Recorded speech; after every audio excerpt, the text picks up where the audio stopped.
years, I've done a lot of research on the time-space continuum warp. And there's a lot of people out there who badmouth me, who write in articles and so on, alleged time-space continuum warp, and they claim that it didn't happen to Doug. They claim it didn't happen to me. It's all figments of our imaginations and all this sort of thing. But I want you all to know that as far as the mind-body relationships are concerned, the time-space continuum warp is the most important concept of our day. But we have to let go of the vestiges of barbarism that are incorporated into our thinking, that we might earn the right to enjoy the end result of this. It's going to take a little time, but the thing is we have to let go of those things, I'll use the word unholy desires, which have literally activated our lives and destroyed us in many respects, because we have done those things in our lives which are involutionary in nature, and put ourselves into oftentimes into a very difficult position where we cannot see the forest for the trees. We cannot see the brightness of the sun at noonday, because we have created a condition wherein our eternal blackness of our mind has been activated over many, many eons of time by our collective resistances. And these hold us in a state of continual bondage. So these things I just feel very strongly about. I hope I'm not boring you silly. Some people said, John, get on with it. Forget these little lectures and one thing or another. Let's get on with the body work. I'll tell you this much. You're missing the whole boat if you're trying to heal the body without healing the mind first. And you as instructors have the responsibility of helping people understand the human mind and how it operates, so that when they get into the body work, they'll know what to do with the stuff that comes out of the tissues in the way of memories and emotions and word patterns that most people haven't got the foggiest idea to know what to do with. Even after point holding, they're sitting there with stuff that they don't know what to do with. And they justify themselves in their feelings and their emotions and say, well, I feel that way. But they don't know that that's part of the bondage that has taken care of them for lifetimes. And lifetime after lifetime, they make the same mistakes over and over again, and they don't learn their lessons. Now, this is where it is, folks. Doug. Well, I think when we look at all of these principles that we're describing, that one of the things that I think we all need to recognize first and foremost is that the one person on earth that we really need to apply these to most is ourselves. And one of the things that I see a lot is that when people hear certain principles, they immediately start to apply them to everyone else in their life, and they immediately start to direct their attention towards everyone else. And their conversation follows that. It's always what the other person should be doing. It's always justification for their own feelings, and it's always what the other person should be doing, what mother should be doing, what father should be doing, what the kid should be doing, what the mate should be doing, or the mismate, what they should be doing. And they don't take a look at their own garbage because their focus is always upon their resistances. Hey, Doug, repeat that again in your own words, and I want you all to listen, because this is one of the glaring problems that we have in our time, and it's right here among us.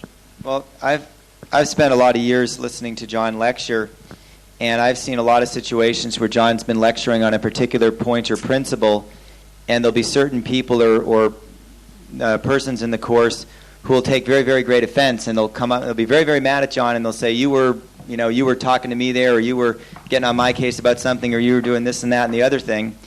And what I've seen over the years is half the time, John didn't have the slightest idea about any of the stuff that this person's getting all upset about. And the thing that I've noticed over the years is that if I just sit there and listen to John talk about different principles and different glitches in people's computers, is that if I'm honest with myself, practically every single thing he says applies to me. I mean, in other words, I think that might be true, Doug. Yeah, but so I'm just saying the point in all of this is it's very, very non-productive to spend all your time worrying about what everybody else should have done or would have done or could have done. You won't get anywhere that way. you'll never understand anybody else's mind if you don't bother to try to understand your own first. And so to me, it's like when we hear all these different principles, the person that we have to apply them to is ourselves. And it's, again, it's very, very non-productive to try to worry about what everybody else is doing or what they should have done or could have done or would have done. Start closer to home and just see what your own glitches are and deal with those. But what I said to Doug would apply to all of us. Principle is principle, devoid of personality.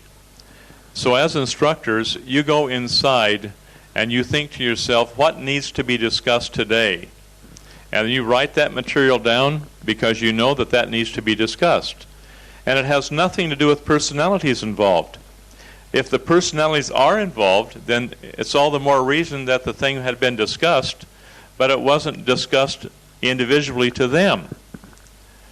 One day I had about 20 people come up and said, "Boy, you're talking right to me, weren't you?" I said, "Yes."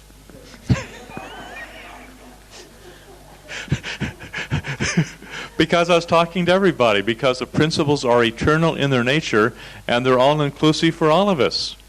There's no question about that. We're all involved in the same basic patterns, the same things that will affect one person around creation, around reality, around communication, around love, around all these things. It applies to all of us, and we can't exclude ourselves. We're all in the same boat together. So much could be said there. Where's Ken? Well, we're going to get into a different aspect of healing, and would you all take out what we call the chiropractic adjusting technique on concept therapy?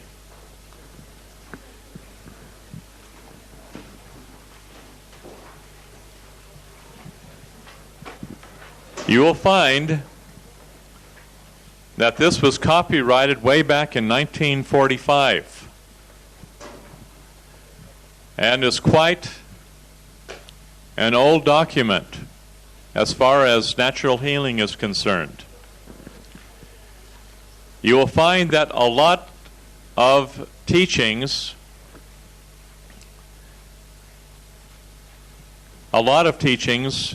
came back in the 1920s and the 1930s in natural therapy, which were pretty well buried by the pressures that were upon a number of the naturopaths, upon a number of your people who are chiropractors. Because of politics, many of these people died early deaths because of the pressures placed upon them in different ways, and their work never came to the fore. I believe you will find that this work here, and you all have that information in your folders, your handouts for the for the advanced procedures. You'll find that this material is very, very valid. I have done my experimentation on it. We have briefly taught this in one of the classes back in the late 1980s. One class, I think, we taught this, and that's the only one. And I'd like to go over this with you now.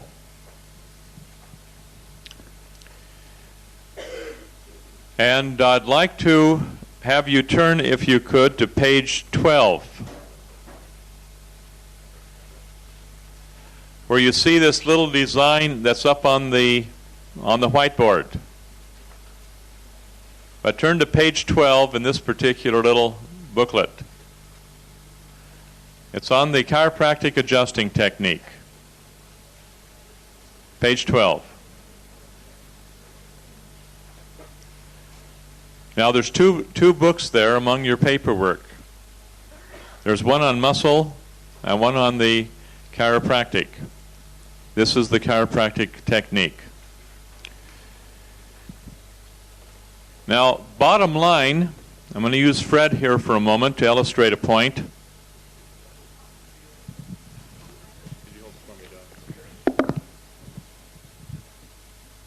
Along what they call the nuchal line, the nuchal line goes right along virtually the base of the occiput. The occiput is the bone structure on the very back of the cranium. It's surrounded by the lambdoidal sutures, and you have your occiput back here in the base of your cranium. I think you can all see that. Y'all with me on this? Don't get behind. The base of the occiput, and you have a line right along the base of the occiput called the nuchal line. Now this is all in your material. It's all written down there for you to read and study. But bottom line, you will find right at the base of your occiput, you have what they call the posterior inferior occipital protuberance. And that's a little bump that many of you felt, that many of you have on the back of you, right at the base of your skull. Not everybody has that. Some just have a little, kind of a little bump there. Some have a very pronounced bump. Now that particular bump will be, if you look on page 12 very carefully, or look up there on the board, you'll have a couple of sixes on each side of it. Those sixes will refer to the circulatory area. And you will find as you move a little bit off of that one way or the other, you'll find a little vertical wire going up and down that'll be very, very painful. It's like a piece of wire. Take your finger, find your occipital protuberance, your posterior inferior occipital protuberance. Find that. Go a little bit to the right and go a little bit to the left. And if you have any circulatory disorders of any kind, now you tell me what is involved in the circulation. The heart, primarily. What else? Lungs. What else is highly vascular? Liver. What else? Spleen. And then your arteries and veins. Now, if you have a problem with the circulatory system in any manner, shape, or form, you'll find a little sore spot on one of those little, like a little vertical wire there in area 6.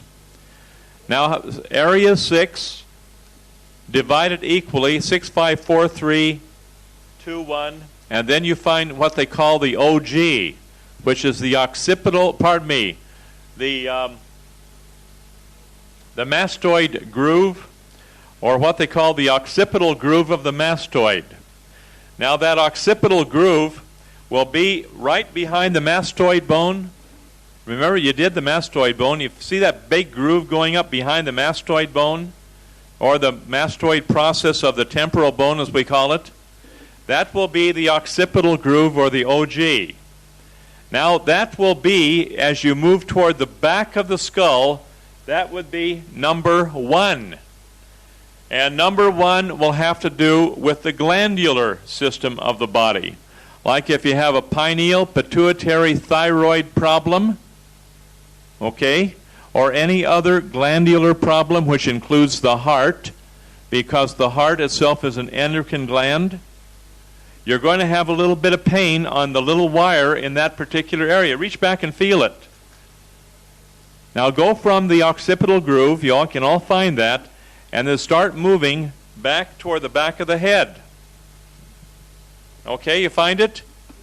Okay, and that'll be in the heart glandular system, the endocrine gland system, primarily. Now, if you divide that space equally from the occipital groove of the mastoid to the occipital protuberance, which is in the midline of the back of the head, you'll have 6 areas on the left side of the body being yin, which is not included in this book, the right side of the body being yang. It will identify as a diagnostic tool the areas where you'll have a serious problem with number 1, glandular, number 2, elimination, number 3, the nervous system, Now, if you have problems with the nervous system, where you have nervous disorders or you have nerve injury, then check number 3. Now, if you, Sid, if you'd go back there behind Lewis,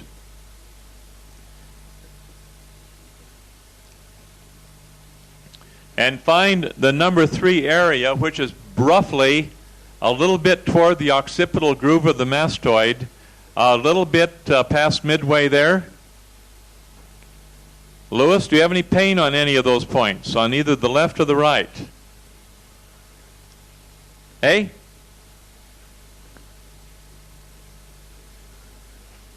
You find pain there?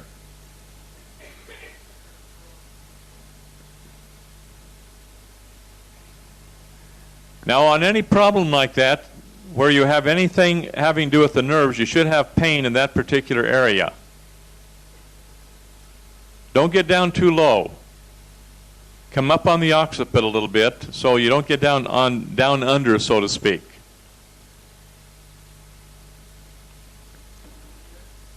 Pardon me? You got it? It just has to be tender. You find that there now, Sid? You'll find like a little wire under your finger, a little vertical wire. You got it. Okay, now for nervous disorders, on both the left and the right side, that particular area should be worked on, because you'll find it on the left side of the body and you'll find it on the right side of the body, and you'll find that that will have an effect of invigorating and stimulating the nervous system. And so that will be a point for point holding. Mark that down for the nervous system. After cranial. Cranial will open that up. Otherwise, you just have a numb spot which is perpetuated and you never get through it. We're having numb spots, for that matter, in the mastoid process. We're having numb spots on the triple axis, which means they're not done yet. And that means we haven't been able yet to access the depth of pain that must be experienced to move through that numbness. And that sometimes takes time and patience. But listen, we've been around for a long, long time. We should not complain that things might take a few days or a few years. We've got a long ways to go. Now for the digestive system. Where's John Critchley? Okay, Tariq, would you go back behind John Critchley, if you would, sir? And feel his nuchal line. I love the word nuchal line, you know. Now, number 4 will be just a little off-center from the, you take each side, Tariq, and number 4 will be just a little bit toward the occipital protuberance there, along that nuchal line, and there'll be a spot there which will have to do with digestion. Can you find that there, sir?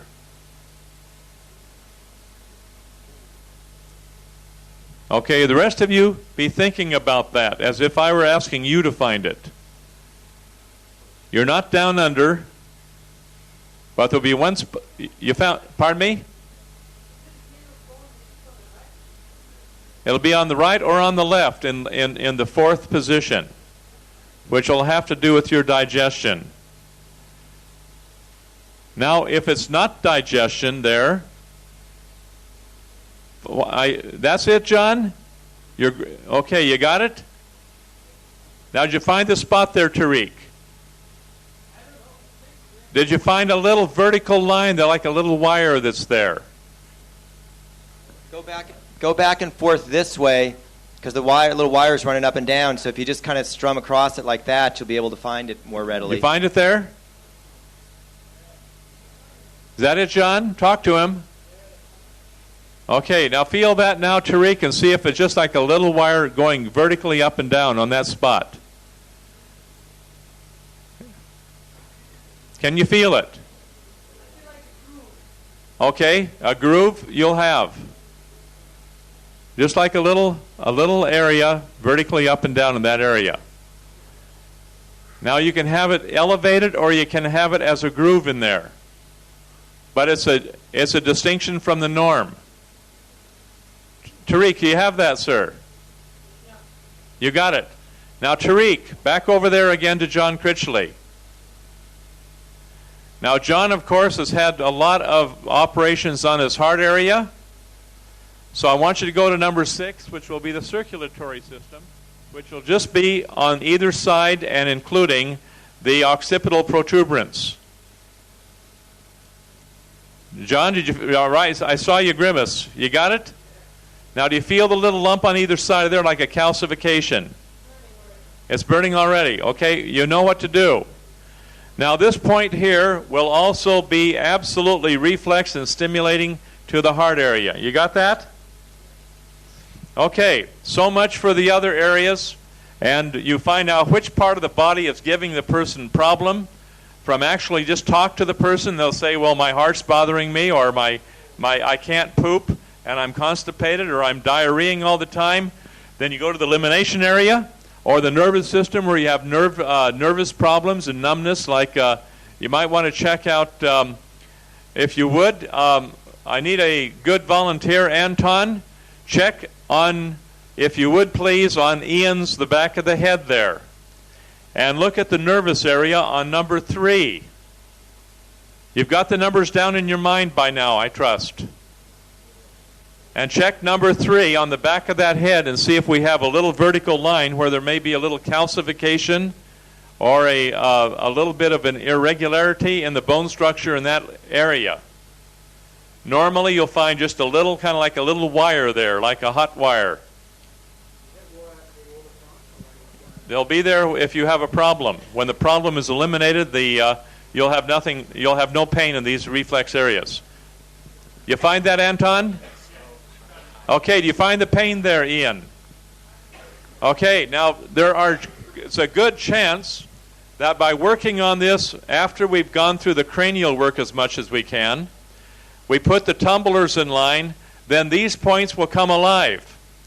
Now, the man that wrote this material here has found these to be stimulating points that help to solve a multitude of problems.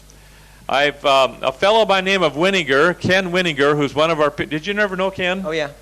You met Ken. Ken had a practice down in Illinois, and actually on the border between Illinois and Ohio. Dubuque, I believe. Dubuque, Iowa. Dubuque, Iowa. Now, he worked in this concept therapy before he got involved with body electronics.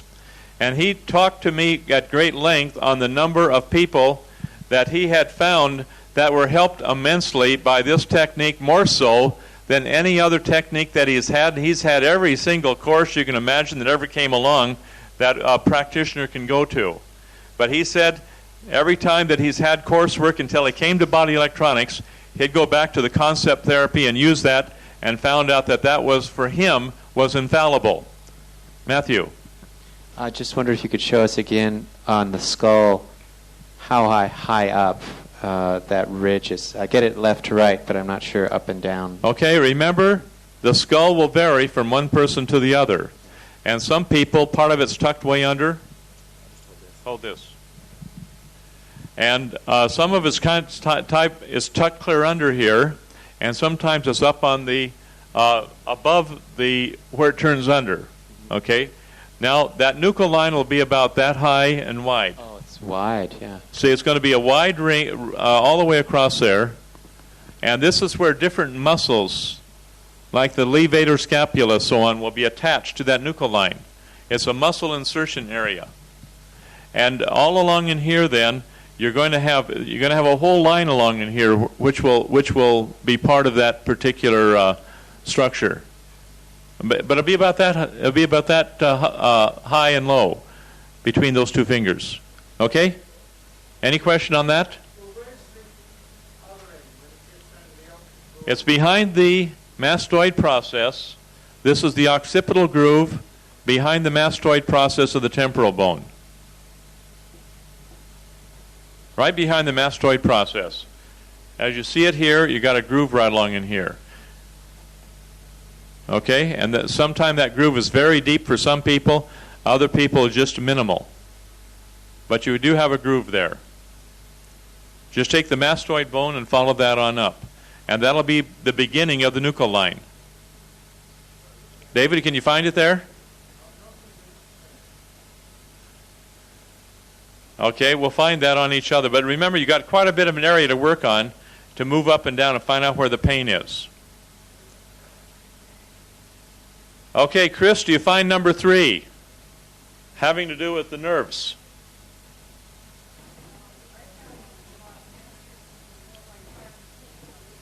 Five or 6 would be muscular and circulatory. Absolutely. Bingo. And that's one thing we need to work on. But it's not the nerve supply, it's the muscles and circulation. Bingo. I love it. Okay, so you find those areas. Now, thank you, Doug.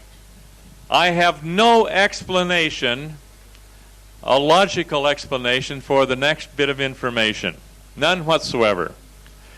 But please turn over to page number 14. It's what they call the first zone. Now I'm going to expect you to read this, and you're going to have to read it carefully. It's written very simply, so the material you should understand clearly. But I'm going to go down to where, as a chiropractic physician, this individual has discovered that connected to the first zone, which has to do with the glandular, you have 4 vertebrae to examine. Now, this is how the book says. I would say you have 4 vertebrae to dissolve the calcifications in the ligaments around that vertebrae, to dissolve the calcification on that vertebrae, and to correct any lingering pain that may be locked into that first atlas, or what they call the first cervical vertebrae, which is the atlas. Okay, and you unlock all that pain that's under there, and that's the first vertebrae that you work on. And then with a very simple adjustment technique, which I'm going to have Doug go over with you in just a moment again, we will then correct that first vertebrae, which we call the atlas, which is again the first cervical vertebrae. You all have that? Okay, the second one there is called the first dorsal vertebrae, which is another name for the first thoracic vertebrae. So don't get confused between the word dorsal and thoracic. Like in a fish, you have your dorsal fin. The thoracic is a technical name. The dorsal is a technical name that are used interchangeably. So the first dorsal will be right below the very prominent 7th cervical, which sticks out there, and that's the one that sticks out at the base of the neck. The 7th cervical sticks out, and then the first dorsal is where you have your first rib attached to the lower part of that particular vertebra. Any question there? Okay. Now, the next one is the first lumbar. And you have your sheet that I handed out to you. You've got a couple of sheets showing the various vertebrae and the nerves that it serves and the purposes for which that nerve serves, the different organs of the body and so on. I'm not going to go over those with you because you have that information before you, but the first lumbar will be the first vertebrae below where the ribs are attached. The ribs will be attached to the 12th thoracic. Some people have a 13th thoracic. That's very common. And then we go down to the first lumbar where there are no ribs attached. This has a different shape. It's a little stockier build, shall we say, than the thoracic vertebrae, but this one here can become quite calcified. I have found for myself that the first lumbar has a lot to do with the digestive system as far as elimination is concerned in the colon. But what we're looking at here is that this is also, according to the findings in this particular book, that this will be tied into the endocrine system. And that's why sometimes you're holding the spine in a certain area, and all of a sudden everything heats up. The endocrine system heats up in the various areas. Like anything can cause anything. I think that has a lot of validity that we should consider. And then on the first segment of the sacrum, and here's where you have your sacrum where you have several pieces fused together. Okay, you will find an area on the upper part of the sacrum below the fifth lumbar, which will be very, very painful. And you work on those areas, and this will all tie in, according to this gentleman, it'll tie in by reflex action to the entire glandular system. And I think that's a nice little package. In my own work, sometimes I'll take a person where I can't solve a problem by what I am versed in, which is just the body electronics work, and then I go to this particular book, and it immediately solves that problem that I couldn't solve any other way. And rarely have I had to go beyond this particular book. Now, that's why I want you to take this book and keep this. It'll be a wonderful tool for you for using the point-holding techniques for people that have glandular problems like thyroid conditions where nothing else works. You've tried all your point-holding, nothing works. The thyroid still will not work. You can't get to the numbness. You can't get into the burning situation in the body. And then these four, by working on those, should open that whole area up for you so that we'll get the burning in the body and the glandular system working. I hope you appreciate that we haven't handled all this at one time, but we're just taking one step at a time, putting all the tools together, putting the tumblers in line, and I frankly think that with this particular booklet, you'll be able to handle about 98% of your problems. Doug? You want to go over the adjustments, or? We could. Whatever you want to do here. Okay, I thought you said you wanted to again. Let's do the first cervical again. Okay, Janine, you want to come on up? What, the head of the chest one or both? Both neck ones. What do you mean the head of the chest? Well, the leaning forward one, and you also want to go to the side when we go over those. Yes, it'll be fine.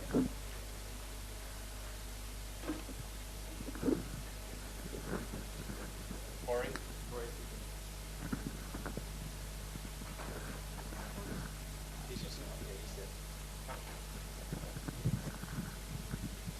If you don't mind, folks,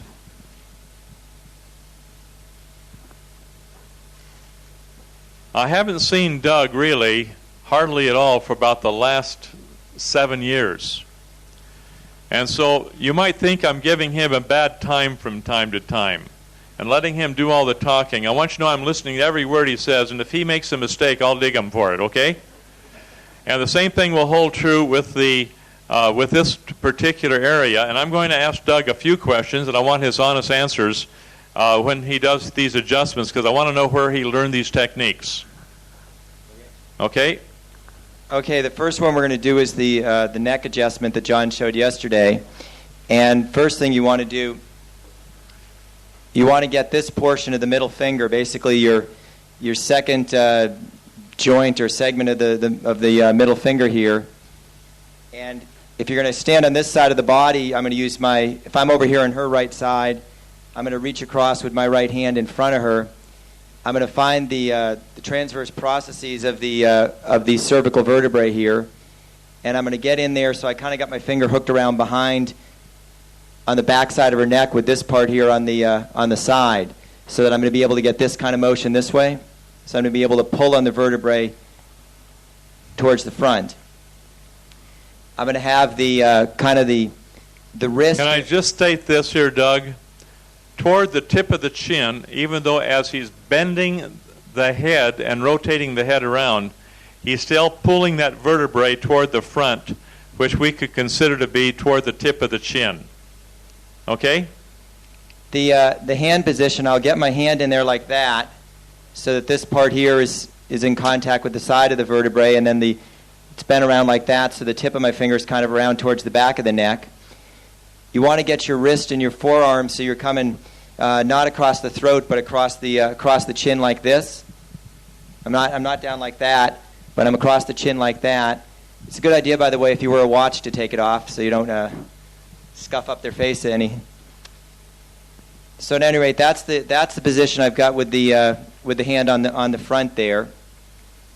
With my other hand, I'm going to place the heel of my hand just right above her ear, and then I'm going to have the fingers going right up across the top of the head like this. So the heel, this part of my hand right here, the heel of the hand is going to be just above her ear, and the fingers are going to be going straight up across the top of the head like that. Now, the trick on this adjustment is getting the person into a good state of tension in a number of different directions at once.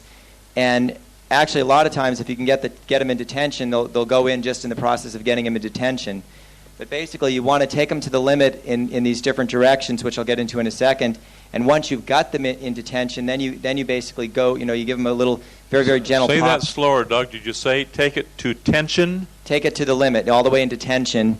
All the way to what? Tension. Tension. Yeah, okay. To full tension there. And so basically what I'm going to have here is with the right middle finger, I'm going to be pulling towards the chin, like that.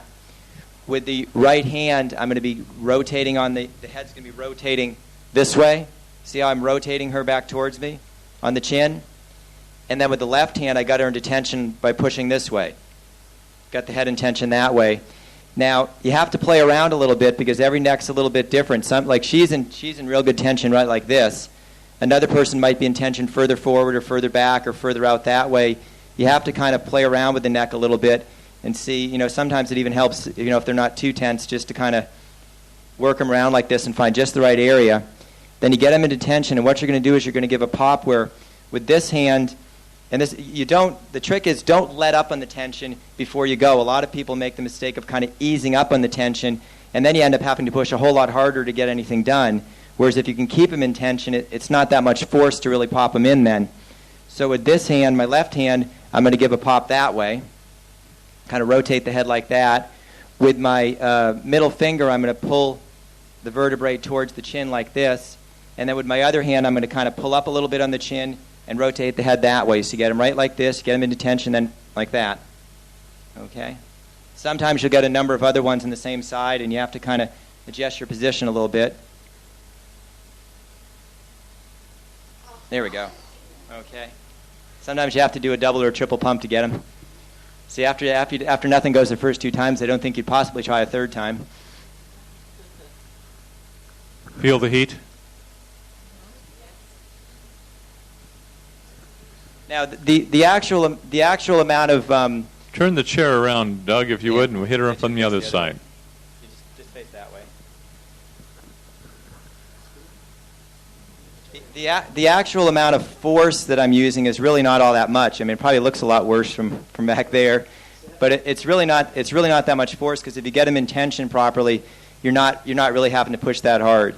So what I'll do now, with my left hand in front, I'm going to get around on the side there with the middle part of my middle finger and then the tip kind of hooked around to the back so I'll be able to pull towards the chin. I'll get my wrist across her chin, not down here on her throat, but across the chin like that.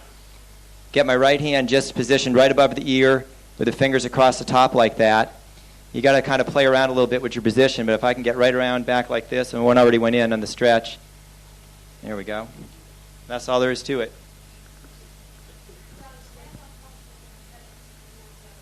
That way. Say it again, Doug. Okay. Explain that question in detail. Okay, the question was, where does the hand on top of the head push? So if I've got my one hand like this, my front hand, the back hand, I'm going to have the heel of the hand right here, just above the ear, and then the fingers are going to be coming up onto the top of the head, and they'll probably make it up to about the sagittal suture, but of course it just depends on how big your hand is and how big their head is. And so with that hand, the direction of pressure is like that. So I'm kind of pushing the head that way, and it's the effect it's having on her head is it's going to go like that with that. And again, it's getting simultaneous tension in all three directions, maintaining the tension, and then giving the thrust, the triple thrust all at once as well. And it's very important to play around a little bit with the head as far as what precise position of the neck will get the tension there. Okay, so there are multiple clicks then when you're doing that. How do you know you've got all of them into line? I mean, how do you know to keep on going that first time when you had to do 3 goes at it? Well, sometimes you give it another shot and you see if you can get anything else. Sometimes you got a pretty good idea of it because you got 6 or 7 clicks and you figure you got most everything in that side. But you can give it another try and see. Sometimes what you end up doing, like for example, if I'd started with this hand way up here where maybe I'm on about the second cervical or so, sometimes what you end up doing is then you move further down the neck. You after a while, I think you get to the point where you can kind of tell where it clicked in. And it's hard to describe exactly, but just somehow the way it sounds and all, you can usually tell if it was like way up top or if it was something way down low. And so typically if I've started with my hand up there, I may have gotten a bunch of ones way up here, and then I'll just move this other hand down and I'll get it down around the third or the fourth, and I'll maybe get another series of things that will be lower down in the neck sometimes. I'd like to answer that.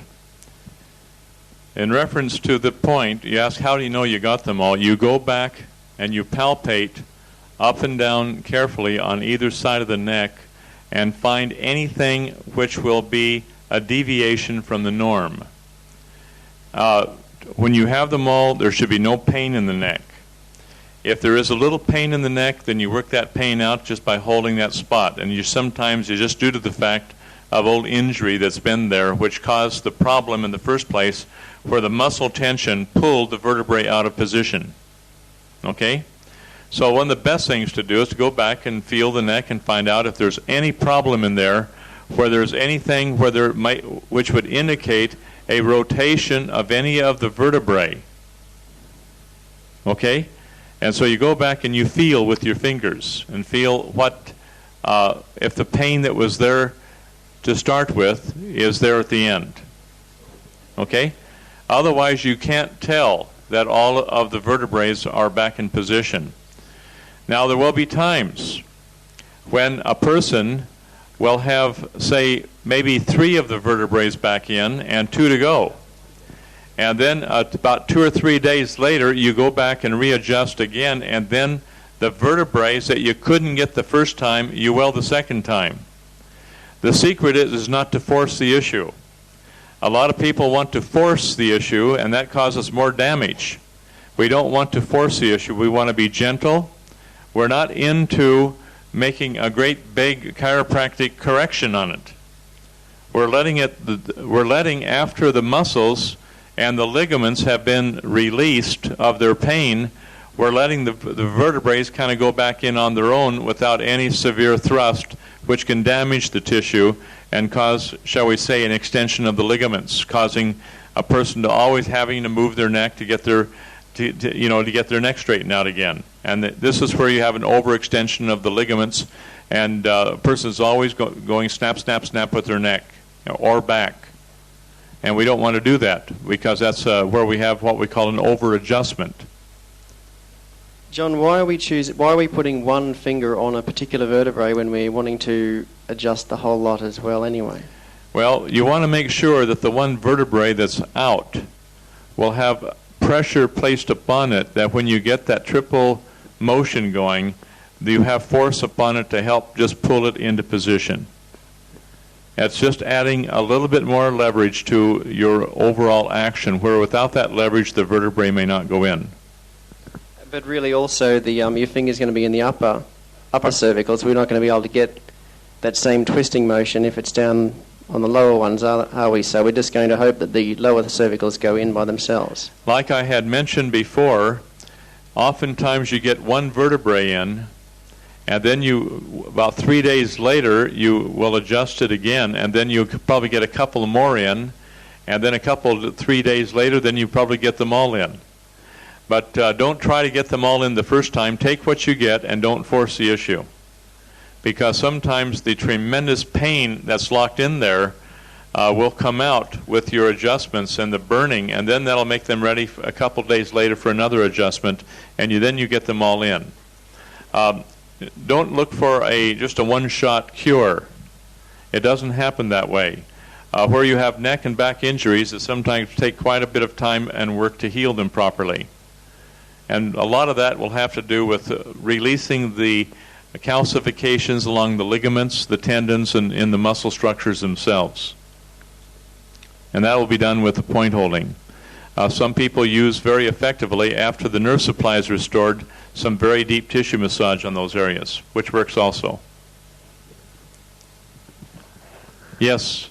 If you have an anteriorly subluxed cervical vertebrae, do you take care of that first, or does it Pardon matter? me?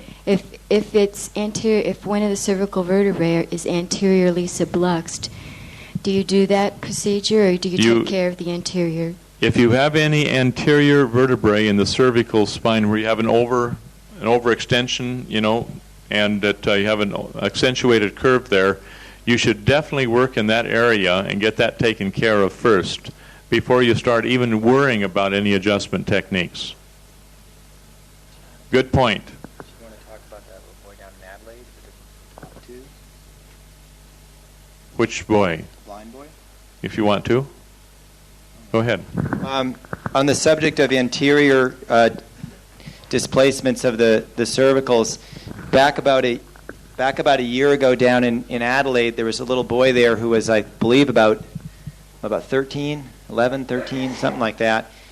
And this young boy had been blind since birth, and he had almost no vision whatsoever. The doctors had told him, or told his parents, that he was born without retinas.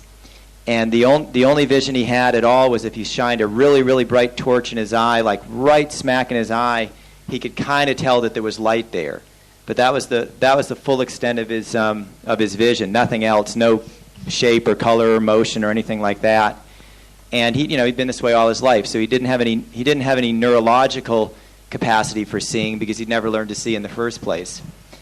And his mother brought him in to see John there, and John examined his neck, and he had a very, very severe anterior displacement of the top two cervical vertebrae. And so John had him sit in a chair in front of him, kind of more or less on his lap, or just kind of on the front edge of the chair, and John just kind of held around the front of his head like this, and then stuck a thumb straight in, just as, how on any of the anterior displacements you're going to press, like if it's an anterior displacement of these two cervicals, you're going to press this direction. So John just got his thumb in there and worked on those vertebrae on this young child or young boy, and it's quite an amazing thing to see, because what happened within about 15 minutes or so, he was regaining his vision. I shouldn't say regaining because he never had it in the first place, but he was starting to be able to see things. I think the entire point holding took about maybe 40 minutes or so, no more than that. And in this period of time, he got to the point where, like, there was over to the left here, there was a wall that had some framed photographs and paintings and things. And he, of course, when he was first in the room, the tree trunks across, there were a bunch of different little things, but he would say, well, there's shapes over there in the wall. He would say there's squares and rectangles, because he knew what shapes were because of his, from feeling them with his hands. And so he'd be able to recognize for the very first time in his life shapes over here in the wall. The wall that was straight ahead of him was it was wallpapered as one big forest scene with these tree trunks going up and down on it. And he was looking there, and of course he wouldn't have even known there was a wall there in the first place or exactly where it was. And he started to say, well, there's these dark lines going up and down on the wall. And so we had his mother go over there and stand there and just sort of run her hand along the wall. This was maybe 7 or 8 feet away from him.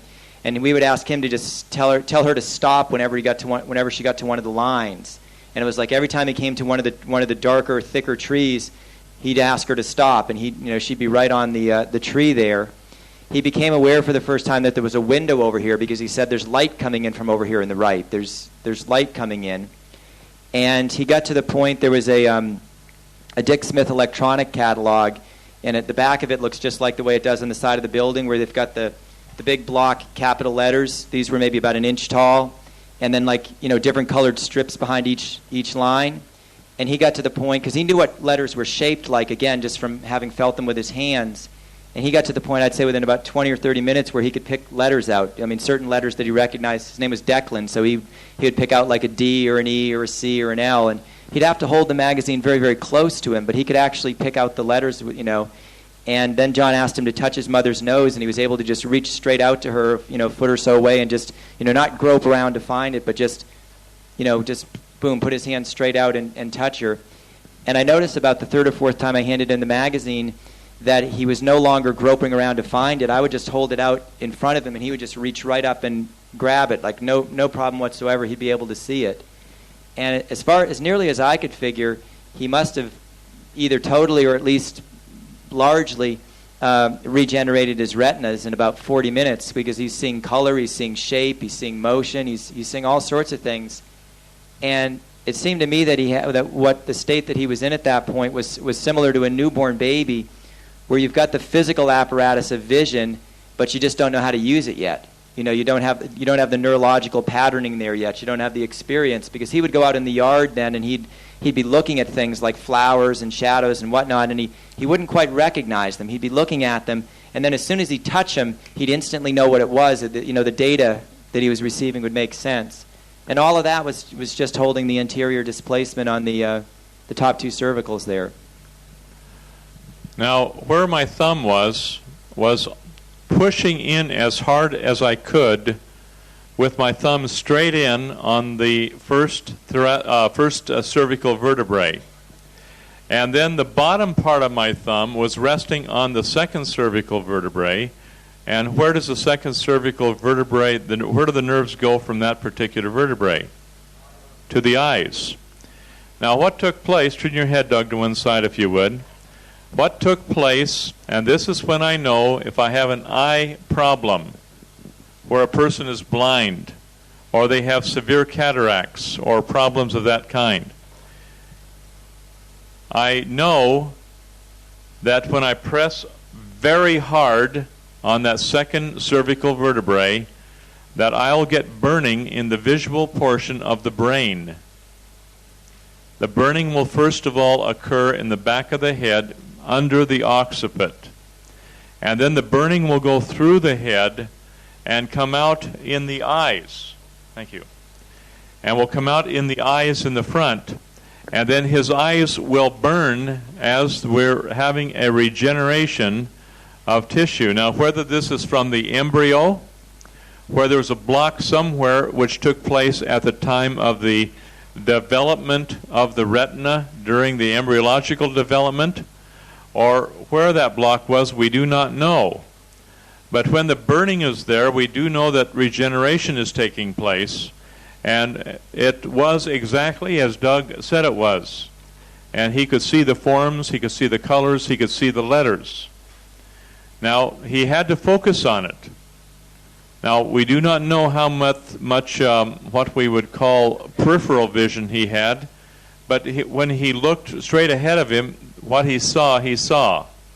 And then learning to recognize what he saw was a brand new experience for him. And I remember they took him to school, and the teacher was amazed because he was able to see things that he had not been able to see before, and he could even see well enough to walk down the hall, even though he had no depth perception. Now, this is something that's beautiful to see, but the thing is, and I hope you understand this by looking at what we did with Ken and what we have done with other people here, where we have put them under tremendous pain sufficient to elicit the burning sensations in the body. Does this help? Okay? And this young boy was willing to go through the pain. I mean, John was really giving it everything he had on that spot, and the boy was like on the verge of tears, but it was like it was tears of joy at the same time. He was ready and ripe and just totally willing to go through whatever it would take. David, come up here, sir.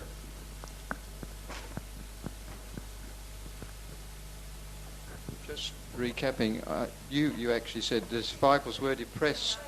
The cervicals were actually depressed slightly. The anteriorly. Yeah. Front, Yeah. front. Yeah. Quite badly. Actually, what there was an abnormal, what we would call a cervical curve. Because this portion here, David, was pressed clear forward, and there was a very irregular positioning there of the vertebrae, showing an abnormality. It's like there's a big hole up there. Okay. Now, when we're done, and I adjusted him, there was a natural curve to that entire area, and that neck, as far as I was concerned, was straight from conventional standards. I have two questions. Did the child go through a cranial before the adjustment was done on the cervical? He had nothing.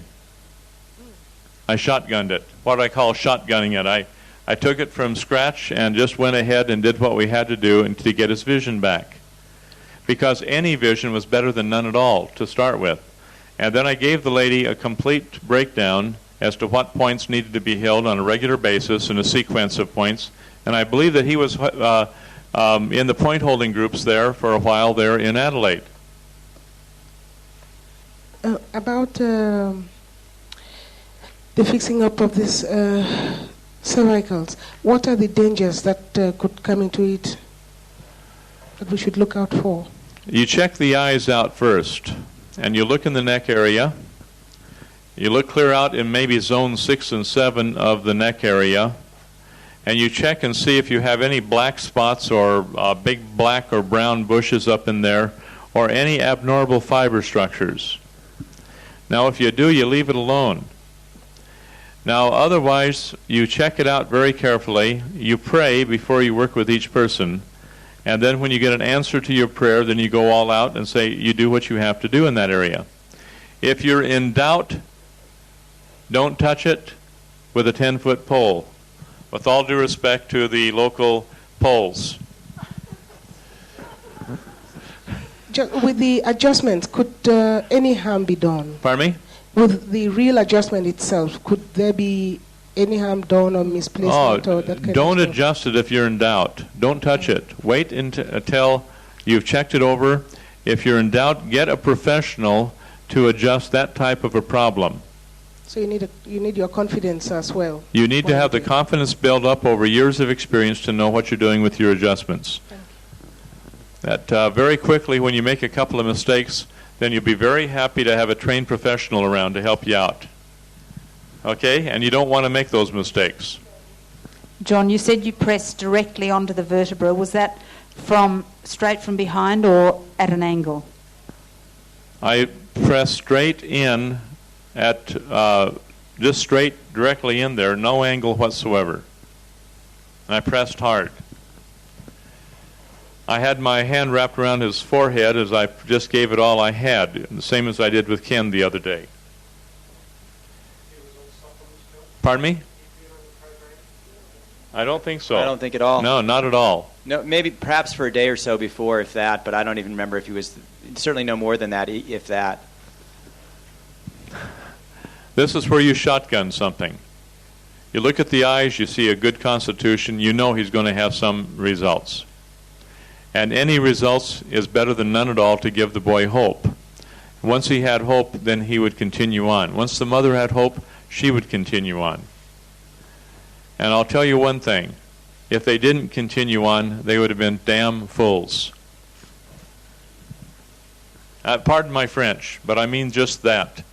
Because when you are bringing a person back from total blindness to where they can see, only a damn fool would stop the progression of that individual to where they could regain themselves after a few months of just hard work at that. And a lot of damn fools out there.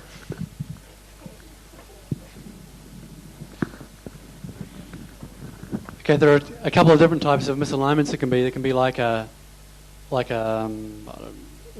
or like that. So That's is this one correct. Adjustment going to work on both types? Pardon me? Is this one adjustment going to work on both types of misalignment? It appears to get the vertebrae in simply enough to where when you're using the three directions simultaneously, they seem to slip into position. And can you define then these different terms like subluxation and so on, so we recognize these terms when we come across them? Bottom line, a subluxation is where the vertebrae is twisted sufficiently to cut off nerve supply coming from that intervertebral foramen to leading to various organs of the body. In either plane? Now, pardon? In either plane, either that way or... We're not going to get into that part of it.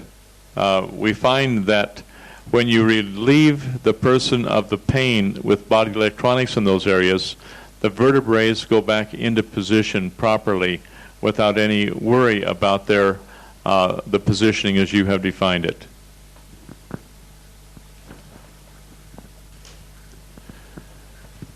As you came back to the story of the young boy, which points you're using, I particularly don't understand where exactly Doug was putting his hands on Janine's spine. If you could really show that maybe with somebody with shorter hair, it would be more... I had mine last night done. You'll do.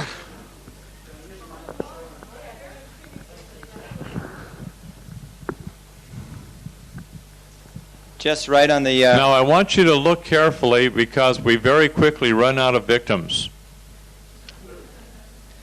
Just right on the midline on the back, if you come down to the base of the occiput and you come right down, straight down the middle of the back there, you got the base of the skull right here. You drop right down below that. There'll be a little bit of a space usually, and then you'll usually feel a fairly big calcification, which will be the back of your second cervical. So you're right in the midline there. So where the first cervical is going to be, you're not going to really be able to get at it in most cases very readily from the back, but it'd be right above that. So basically just right down below the base of the skull, right in this area, Tarek, would be where John was pressing. Right in there. I don't mean that. I mean when you just did Janine's... exactly. Okay. Again, with the left hand here, I'm going to take this part and get this over here on the side on the vertebrae, curl that around so that this is coming around the back of your neck. So I'm going to get right in, say right on that one. Get the side of the, right in there against it. Get the finger hooked around the back there, like that. Feel that, Tarek? I'm just looking where... No, it doesn't really make it over to the center. My finger's not long enough. I'm getting this position on the side, and then the tip's just going to go as far back as it gets, but it's not going to usually be to the back. I'm going to get around there like that.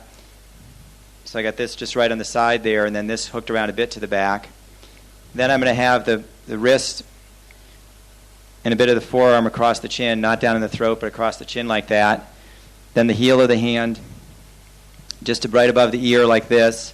Fingers across the top like that. I'm going to twist his head a bit this way.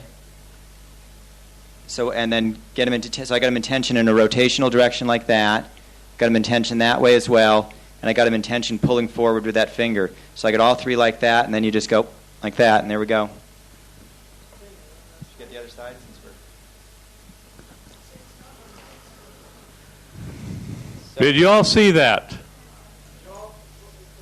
Doug? Would you go over that again, please? I want Simon.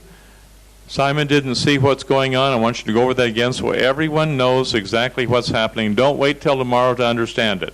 Okay, so now with my right hand, which will be in front, I'm going to get this part of my middle finger onto the side of his neck where I feel something out, something that'll be, say, jutting out that way. Doug, go over on the other side. Have Tariq turn around 180 degrees.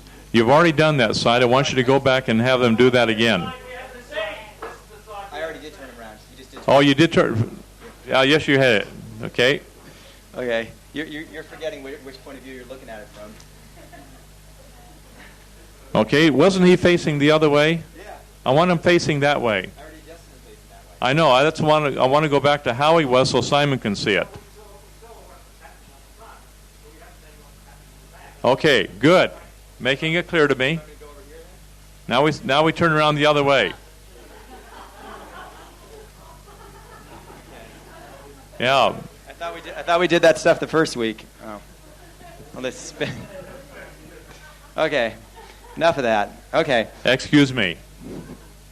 So this part of my finger is going to come on the side of the vertebrae there, and then I'm going to get it kind of tucked around the back a bit. So I'm going to feel here on the side of his neck and find myself a good one that's sticking out a bit. Okay, like right there. Get that middle joint of my middle finger on that, and then get my finger tucked around the back there like that. Which way is it sticking? Is it sticking backwards or sideways? More or less out to the side. Mainly out to the side, that way. Okay. So then I'm going to get my my wrist across his chin like that, heel of my hand right above his ear. I got him into tension this way with my left hand. I got him into tension this way with my right hand, rotating. And I also got him into tension, and then I'm already pulling forward on the vertebrae. Now, Doug, slow down.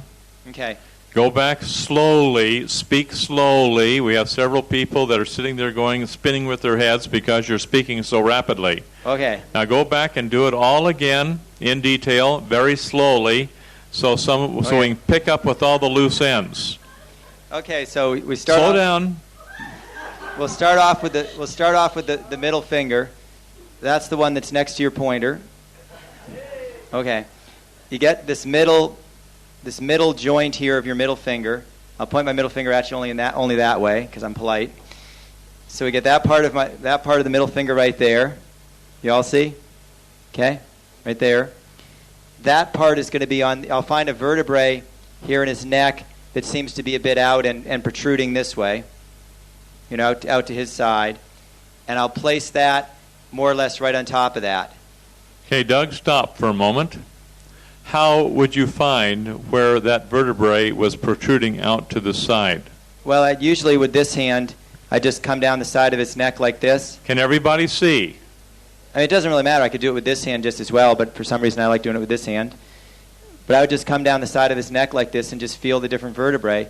And I would find, I would look for one that felt like it was conspicuously out, conspicuously protruding. And also those ones are going to tend to feel what, Tarek? Painful. They're going to tend to hurt more than the other ones too. So if you get a real good one and you push on it, even with moderate pressure, it's usually kind of sharp for that person. So he's got a real good one right here. So I'll get my finger right on it like that middle joint. Then I take the tip of my finger and I curl it around like that. I start like that and then I curl it like that. So I got a good kind of hold around the back of his neck like that. So I can get some press. See how I can pull him forward like this now? Okay. So we got him like that. Then I got my wrist. I'm not down in his throat, but I'm right up across his chin like that. And, again, take off your watch or anything that, bracelets or anything that might scuff a person up. Then take your other hand, get the heel of the hand right above the ear like this, and fingers coming up across the head. So I'm right at this angle like this. I'm not like this. I'm not like this. I'm right like that. Okay? So 3 different tensions here. One tension is going to be pulling forward like that. Pulling forward on the vertebrae. So I got him into tension that way. Okay? With the middle finger. I'm pulling him to the chin. Pulling the vertebrae towards the chin. The second tension is I'm twisting the chin kind of towards me and slightly up. That'll be with my right wrist and hand. And then the third tension is going to be with the left hand, where it's going to be like that. Now again, depending on the neck, some people I might be back here into tension. It's the exact position is going to vary depending on the individual, but this seems to be about right for him. So I got him into a good tension. So I have to, you have to move your body around. I mean, depending on where the tension is, sometimes you got to get clear around here like this, and then I got all 3 directions in tension like that, and then it's just, whoop. There we go. Sometimes you slip on the first one. He was a little sweaty from having my hand on there the whole time. The first time I went, I slipped. So. All set? Yeah. Okay. Did everybody see that? Okay. Good exercise. It's great fun to have somebody hold your neck in tension for like 5 minutes and demonstrate it to the class. When you finally get the adjustment, it's quite a relief. Okay. Jan Pigeon, do you have your massage table here again? Could we use that again, please? And if you could get somebody to help get that set up now, we'll go to the first thoracic vertebrae, or what's considered to be the first dorsal. Now we're back on page 14 of the book again. And we're dealing now with the first dorsal vertebrae, which often will help to correct pain down to the shoulders and arms, and which will also help to correct nerve supply to the thymus, to the heart area, and to the lung area. Now, Doug, did you want to do that one, please? Sure thing. Let's wait till they get the table up. Okay.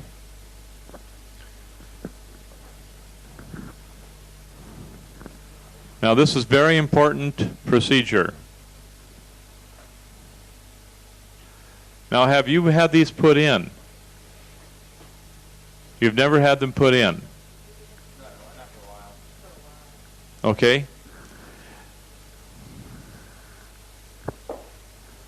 Now Janine can never say, Doug, you haven't straightened her out.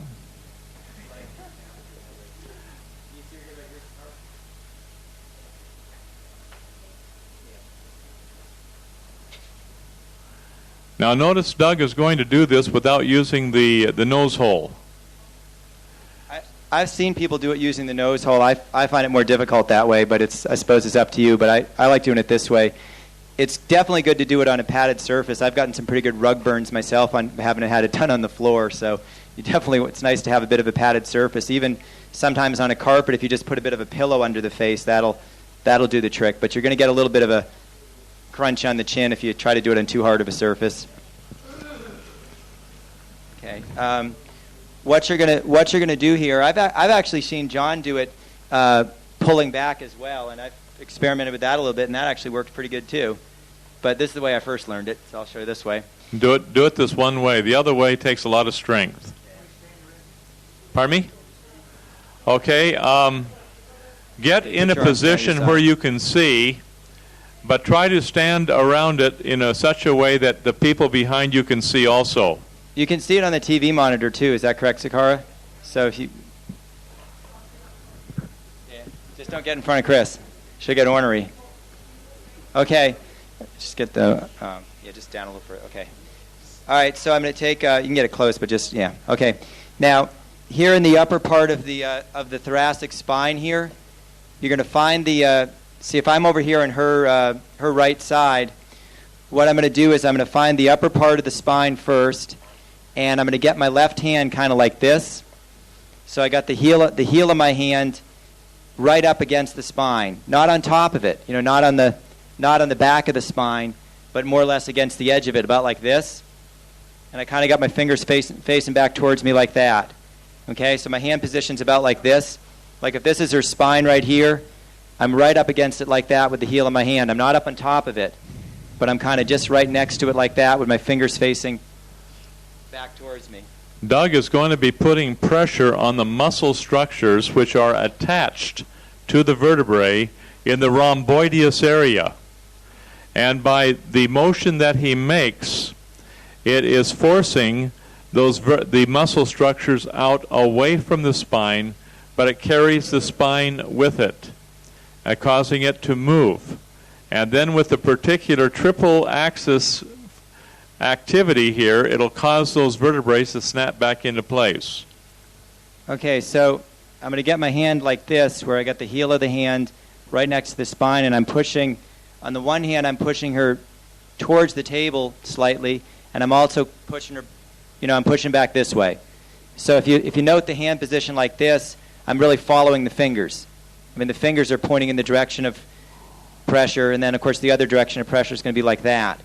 But I've got the hand position like that, so I'm really going to exert pressure this way, in the direction that my fingers are pointing, as well as, to the front of the body. So I got my one hand like that, and that'll be my, the hand that's that way on her body, my left hand on her right side. So it's right like this. And I got my other hand kind of up here, above the ear, and I've actually seen it done with some different hand positions.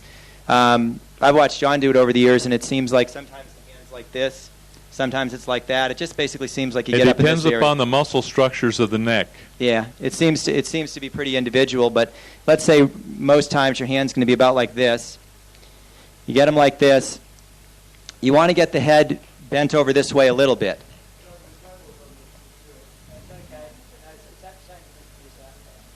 Thank you. It's good, though? Okay. So I get her like this. I mean, I'm going to move her head over this way a little bit to start. And then I'm going to get her like this. And there's going to be like kind of a rocking motion like this. And what I'm going to do when I finally give the shove is I'm going to push down in this way with this hand, with the left hand, down and out. And with this hand, there's going to be a push on the neck this way, plus a rotation over the top like that. Now, one thing Doug is doing is taking her into tension 3 different ways. One, rotationally. one pushing the head very gently off to her left, and again pushing down and out with his left hand, the heel of his left hand. So he's taking all of that once again to attention, and then by rocking back and forth, while he is rocking her back and forth, he's keeping her in that tension. Okay, so I got her like this. You get her into tension. Now rock with your right hand too, Doug. Rock so the whole area rocks. That's it.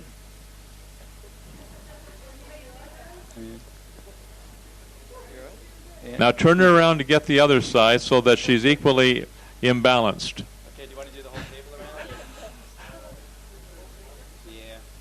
Maybe. Which...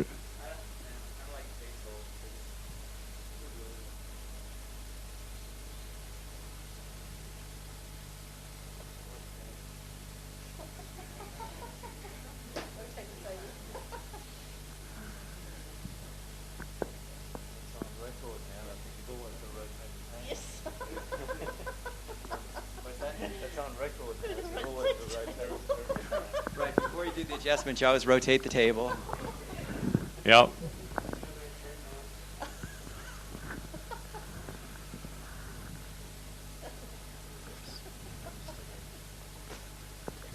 Okay, so what am I going to do with my right hand? Okay, rhomboid area. Where am I going to put the heel of the hand? Okay, on what side of the spine? Okay, my side of the spine. What's the position of the hand going to be? Okay, fingers kind of pointing over towards me a bit. So get the heel of the hand right there on the spine. Okay, what am I going to do with the left hand?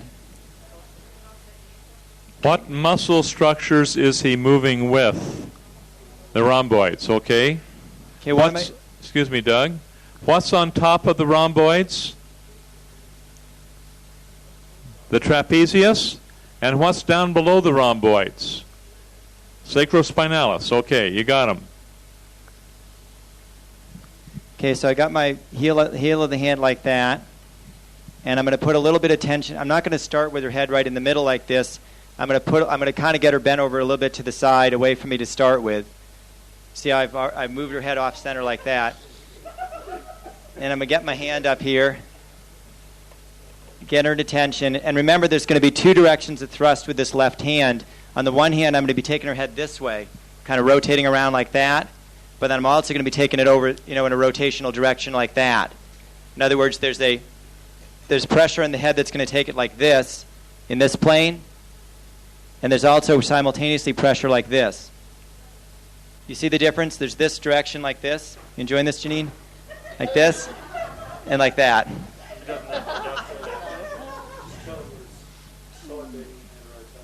What is it? Side bending and rotation.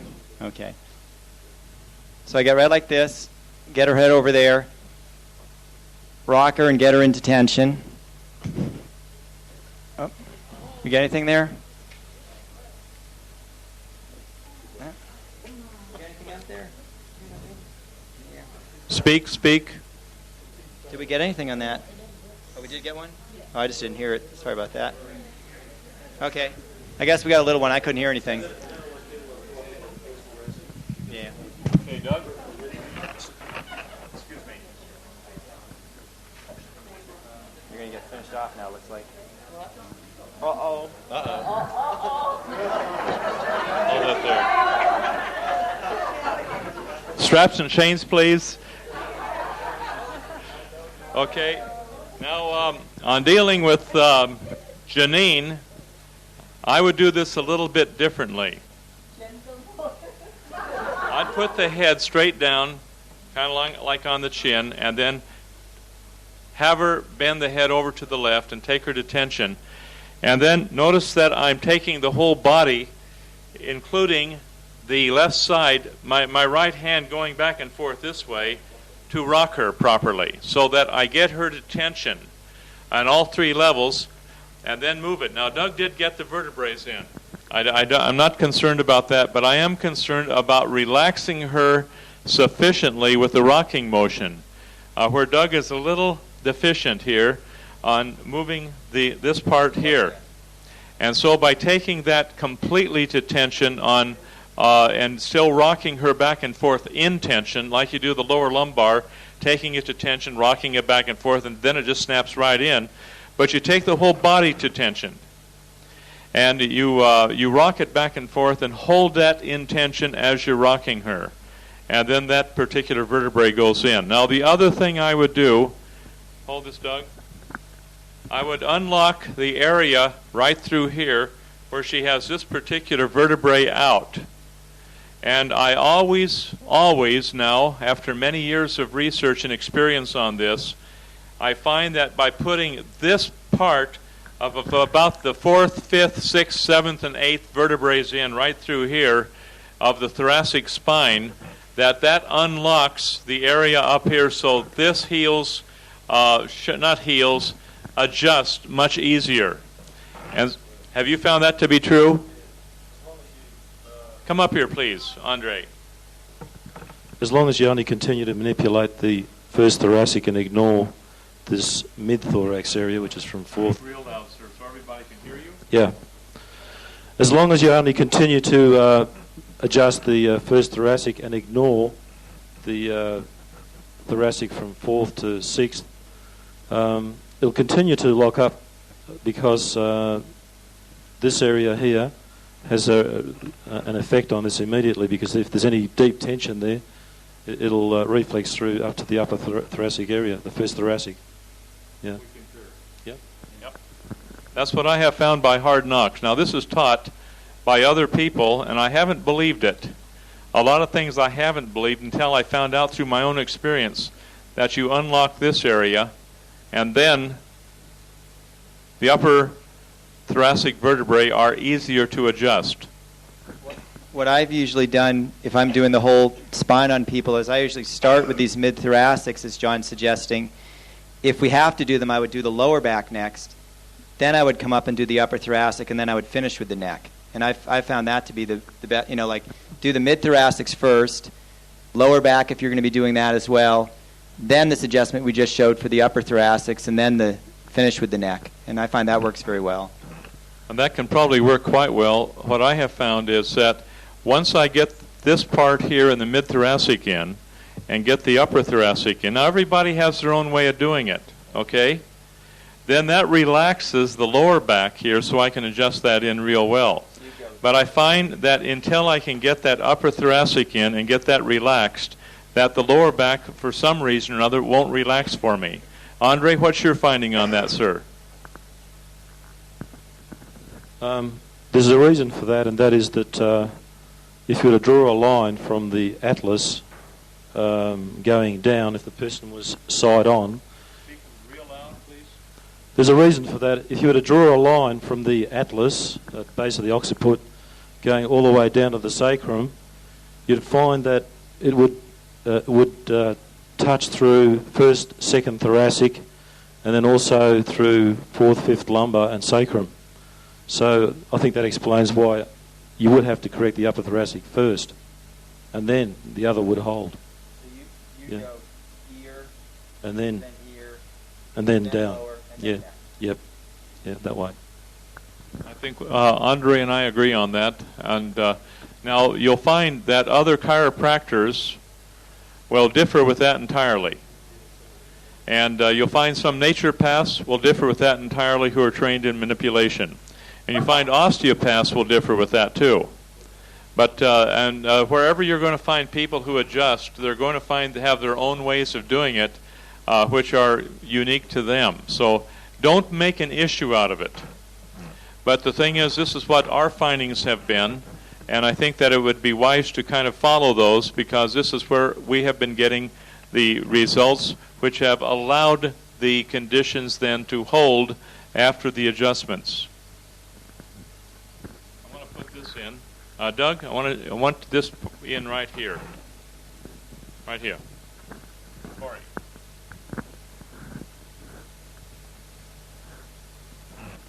Okay, remember from yesterday, we're going to get her loosened up here first. Remember how you get the heel of your hand on the opposite side of the spine from you? and you get that rocking motion, and if you're really getting the right rhythm, you get their butt wagging around a bit. You kind of work your way up and down the spine a bit like that. You want to get her from the other side there, Court? That butt going with your hands. There we go. Hold it. Hold it. Once a tailbone inspector, always a tailbone inspector. Hold it. Hold it. Here's how I would do that. So that, see, as my hands are moving, so is the rear end. And I'm getting them so that as my hands are going this way, the rear end is going this way also. You got that? Yeah. Now, there we go. That's it. And now you get that together, and I have not found a better way to get that more relaxed, working that, than having the rear end move with the hands. Now, how Doug was doing it, his hands were before the rear end, and the rear end would have to catch up with him. You know? Keep them both together. See? Both are together now. Do you see that?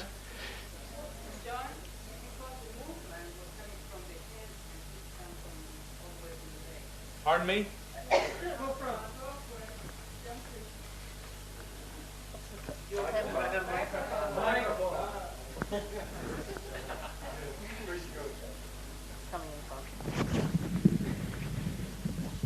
What I was noticing is that your movement comes more from the legs, so then you can have the whole body moving. It might not be on. Say it loud. No, it was on. It's on.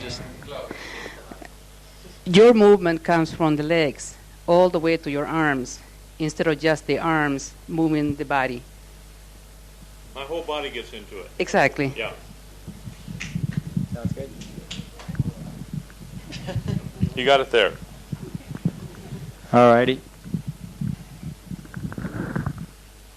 So we got her going here.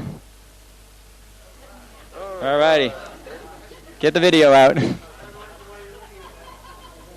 Well, you got to inspect your work carefully.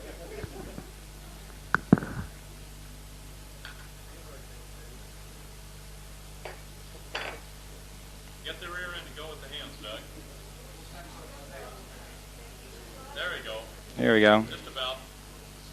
Getting a little better. Working on it. Get the rear end to go now. Go with the rear end. There we go. There we go. There we go, Doug. Done a picture off the table.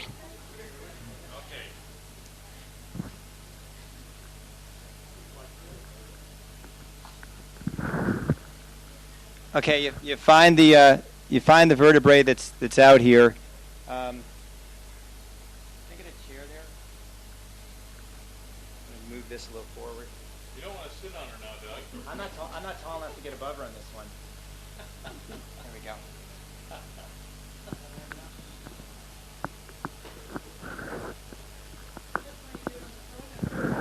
Well, what I find is that a lot of the massage tables are too high. Like I can't get the leverage without getting up on tiptoes. I also find a lot of times on massage tables that if I try to do this adjustment, that with my weight, which isn't that much, I end up having enough weight to smush them into the padding, but not necessarily always enough weight to get them in.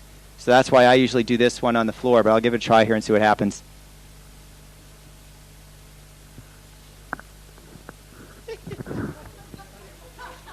Yeah. So remember, you get your hands. I'll get my left hand here on the side, on the far side. My right hand here. You remember, on the one hand, you're going like this, pushing back away from the spine, like spreading the muscles out. There's also going to be your forward thrust, and then in this case, your clockwise rotation. So I'm going to get her like this. There we go. Went in. And again, it's like John says, it's a triple axis. You got your three different directions. So the one direction was I was pushing this way, spreading the muscles out away from the spine like that. The second direction is just down into the table, and the third direction, in this case, because I have my hands this way, is a clockwise rotation. So I got her in tension all three directions, and then you're basically gonna push out, push down, and rotate all at once. And if you can do that from a position of tension, you should be able to get it in most of the time. And then you can switch your hand position and get the other directions. You can go up and down the spine in one direction like that, And this will work. Okay. The same.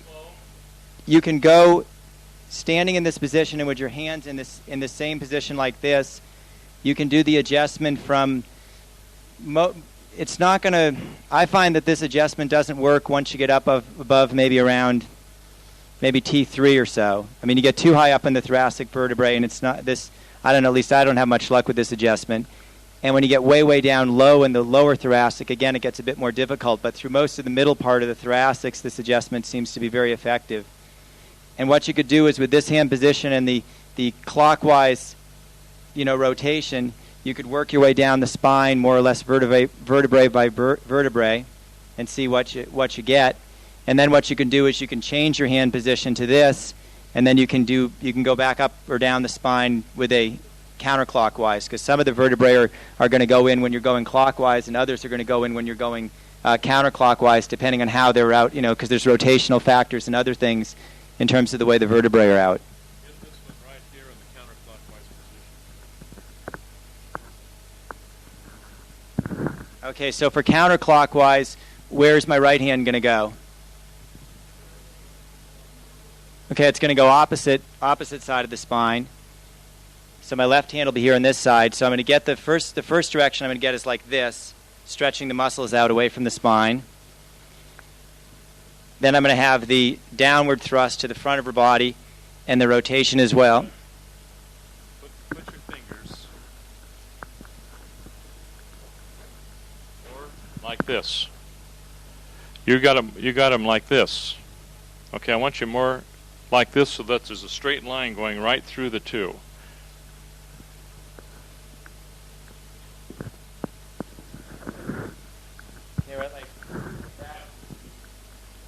Okay.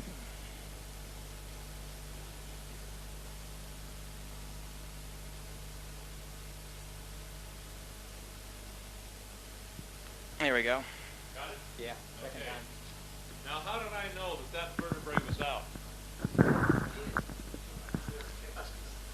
Wherever you find a mole or a wart or any type of a blemish going up and down the spine, that will tell you that particular area needs additional attention. Either it'll be calcified or it'll be subluxated. And you'll take a look at what the body's abnormalities are where you have a deviation from the norm. Look where you find birthmarks. Look where you find moles with hair on them. Look where you find warts and so on. And that'll tell you, like she'll have one right in here out. Doug, see that one? Okay, you got a little wart right here, a little mole. This area here will give her trouble. You can feel the pain in here? Okay, and then right in here, this is the one you just put in. Pardon? The warts and moles, sometimes. But usually after several years because you're dealing with a lot of genetic stuff here.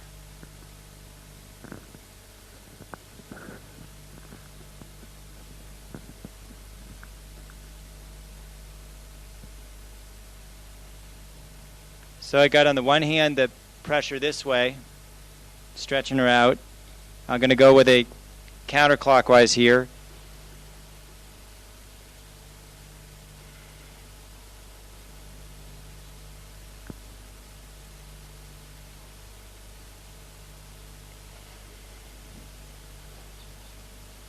There we go. Is that where it was? Yeah. Okay. Got it the third time.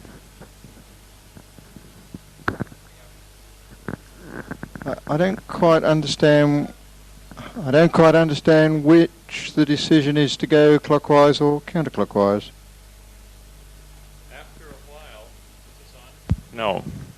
The decision to go clockwise or counterclockwise is by the positioning of the vertebrae itself, which you can see. And after a while, you can look at that and you know exactly which way to go. You just look at the area there and you see where one side is a little higher than the other side, and that tells you which way to push. What I did on that one is I just felt it with my fingers, and I could feel which way the vertebrae was twisted. So I figure if it's twisted this, like if it's twisted this way, then I'm going to get it to go back that way. So I just felt how it felt like what direction should it be going to get back in. And bottom, see, the thing is, you're going to have to learn, David, to go intuitive on this. When he went one way on the vertebrae above it on the back, I realized that he didn't get the one lower down, which would have gone the opposite way. And in my mind, that's what I saw. And therefore, I go according to what I saw. And I'm usually correct on it. Sometimes it takes 2 or 3 adjustments, as Doug had right there, but then finally when it goes in, that's what we wanted. What happened on that one there is I tried it a couple of times and it didn't go, and I realized, see, in this part of the back here, you know, where she's lying down, you got a slope like this, and I realized that what was happening basically was I was sliding this way, you know, when I would try to do the adjustment. So even though I was on the area where I wanted to adjust, because of the angle, every time I would try to do it, it would pop me this way. So what I actually did is I went down, I overshot by half an inch. I readjusted the hand position and went this way, and that seemed to do the trick. That's right.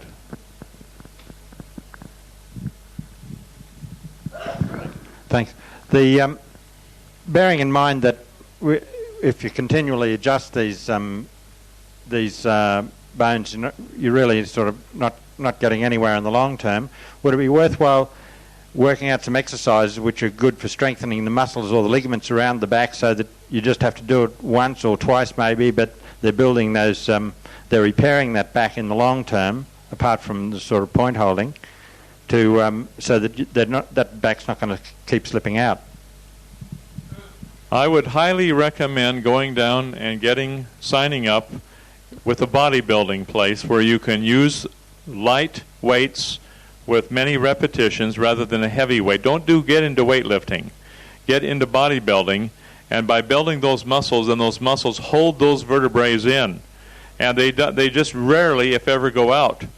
In fact, you'll become so clearly aware of your body that you know which vertebrae is out, you'll know how far. And then all you have to do is just tap it gently and it'll go right in for you, because the bodybuilders, you can't find people that are in better shape.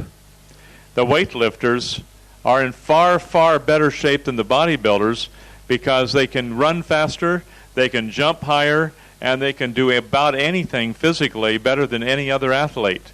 And these are the people we keep in good training in the Cook Islands with the weightlifters. They're just perfect physical condition. It's beautiful shape to see them. Do bodybuilding. But because weightlifting is an area where you have to really be conditioned to work several hours out every day to build that body up where you can throw a couple of 100K above your head.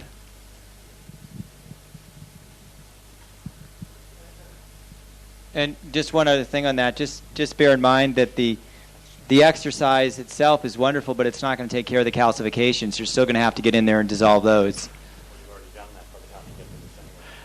It's or ongoing. To even correct the genetic memories that are locked into the muscle patterns.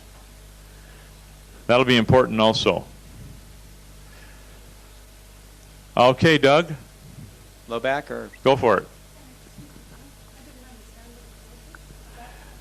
The genetic, pardon me? What I just said is that, as Doug said, the calcifications are there. That has to be done with body electronics, and there's no other technique that'll do it to my knowledge. And the other is getting the trapped memory out of the tissues which are genetic in nature with body electronics, righto. Or deep tissue massage for people who have had body electronics, like deep tissue massage where we get into moving point holding. Okay, Doug. I'm proud of Doug. He's doing a pretty darn good job, folks.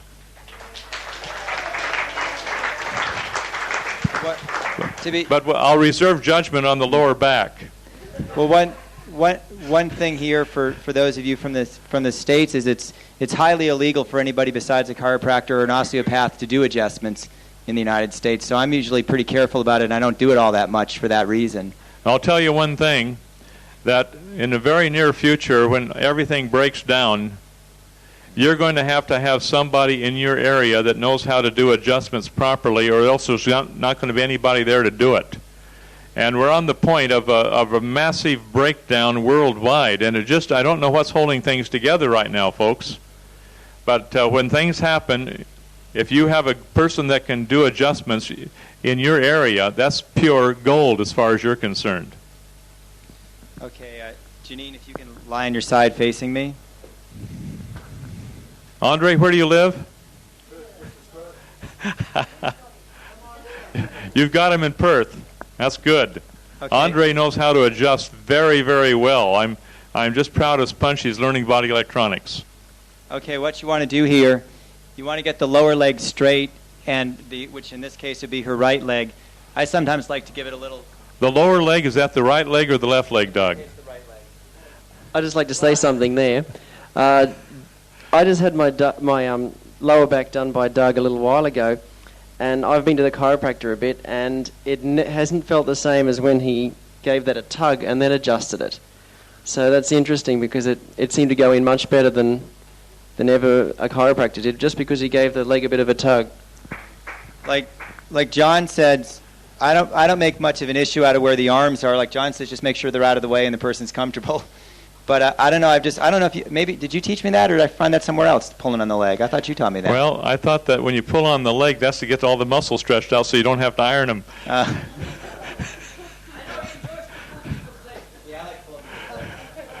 So I just stick the leg that's on top. Just stick the foot right in behind the knee like that, and then just kind of give them a good stretch like this. If you're good friends with them, sometimes you do it like this. But you get them into a little tension like that. Up and as I'm standing like this, of course, my right hand will be down here, and my left hand up here. I'm going to get my right hand. You got the hip right about this area. I'm going to get my right hand right about here. What's that on, Doug? Well, on the glutes. Okay. If I were in your shoes, I would put it right on the edge of the sacrum. Right. Okay. And not on the glutes, but on the sacrum area. And get your hand on the sacrum area, because then you have something solid to adjust, where otherwise you're just dealing with muscle. Now, the way I remember originally being taught this was to actually have the hand way around like this. With your heel on the sacrum. Right. Yeah. The fingers coming way back that way. That works. Okay, so you get your hand way around like that. So the heel of my hand is really right on basically right in the SI joint, right along there pretty well. Yep. And you get your fingers around that way. One of the things about having your finger around that way, your fingers pointing over this way, is that you're going to have the tendency to follow your fingers, which is what you want to be doing anyways as far as the motion, the direction of motion. So I'm going to get my right hand around like that, and you'll notice her knees hanging off the table like this. Then, now I'd been doing it with this hand more in the deltoid. You were saying get it down in the pecs. That's right. So get more down. Get your whole hand here. Otherwise, you can actually wrench the shoulder a bit. And what you want to do is put your heel of your hand, put your fingers around that, but put the heel of your hand in the muscle structures here, and then wrap your fingers around the and go that way. And that way, when you push, you're not pushing only on the shoulder, but you're pushing in the muscles here, which are causing the whole thing to move. Okay. So I'm going to get her like this, and you're going to get her into tension. You're going to rotate, rock her back and forth like that, but she's in tension. No, let her right hand rock, so that you can keep that moving all the way over there, Doug. Let me show you. Right hand. So when I tilt her, I get her all the way moving back and forth this way to relax the whole body. I keep the body in balance. Now I have her completely to tension this way, and I have complete tension the other way. But I'm not just doing this much to rock her. I'm getting this whole area here to be very mobile. And what I do is I build up momentum so that when I do adjust by moving in this direction, then the whole momentum is already built up, and then things just move in on their own without any extra force.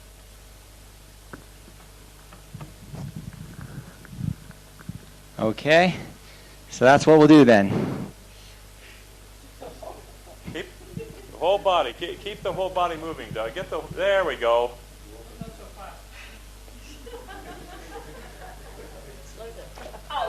There we go. See how relaxed she was and how just innocently accepting whatever and then you get them when they least expect it. That was painful.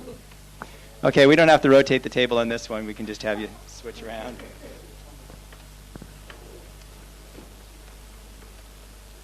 You can have your head at the other end. Yeah, just. Okay.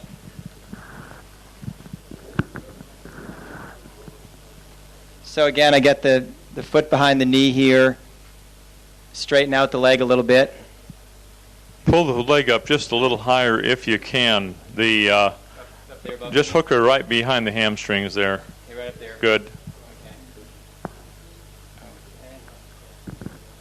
So once again, I'm going to find the SI joint here. SI means what? Sacroiliac. Your sacrum is kind of an inverted triangle here on the back, and then your ilium is going to be basically your pelvis. The SI joint is going to be right along about there. So I'm going to get the heel of my hand right along that. This will be the heel of my left hand. And then when my finger's coming up over this way.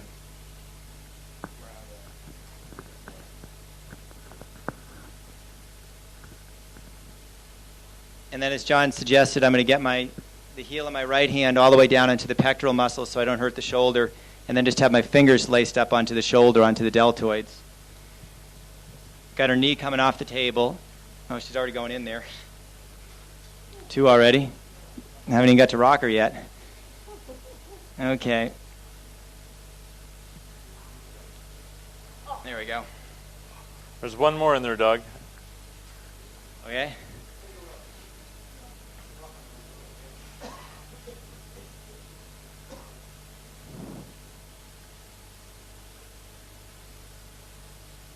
Did that go there? Did you get that? I think that was my shoulder. What's that?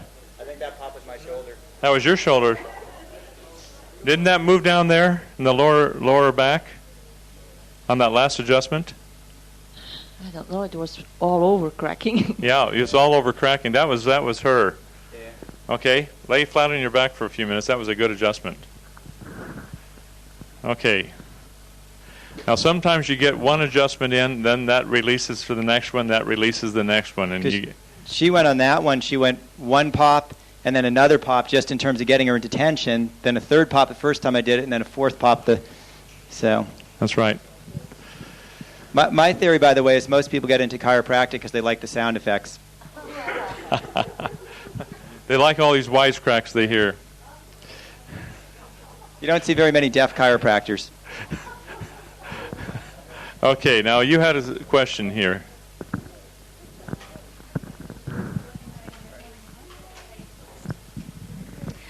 If you had a bad fall, you have somebody come to you with a bad fall, and they obviously, overstretched the iliolumbar ligament, but you know that they're out down there. Do you go ahead and do the adjustment with an overstretched lumbar ligament? No, I'd work on getting the pain out of there first, long before you do the adjustment. Now that's a different theory than what you get from the chiropractor, because chiropractors go in, but you just a little touch and go on the massage, then give you a big adjustment in there, and sometimes that'll do more harm than good. How do you get the pain out first? Pardon me? How do you get the pain out first? Body electronics. Find the pain and push. Okay? Yes, sir. In the book that we're studying here, or that we started studying before we got into this, it just says that you were to work on certain vertebrae as you went down for the glandular system. I think that's what we were working on when we started. I noticed here you're pretty well doing the whole lot. Is that just standard issue, is it? That's correct, sir. Now, if you want to get specific,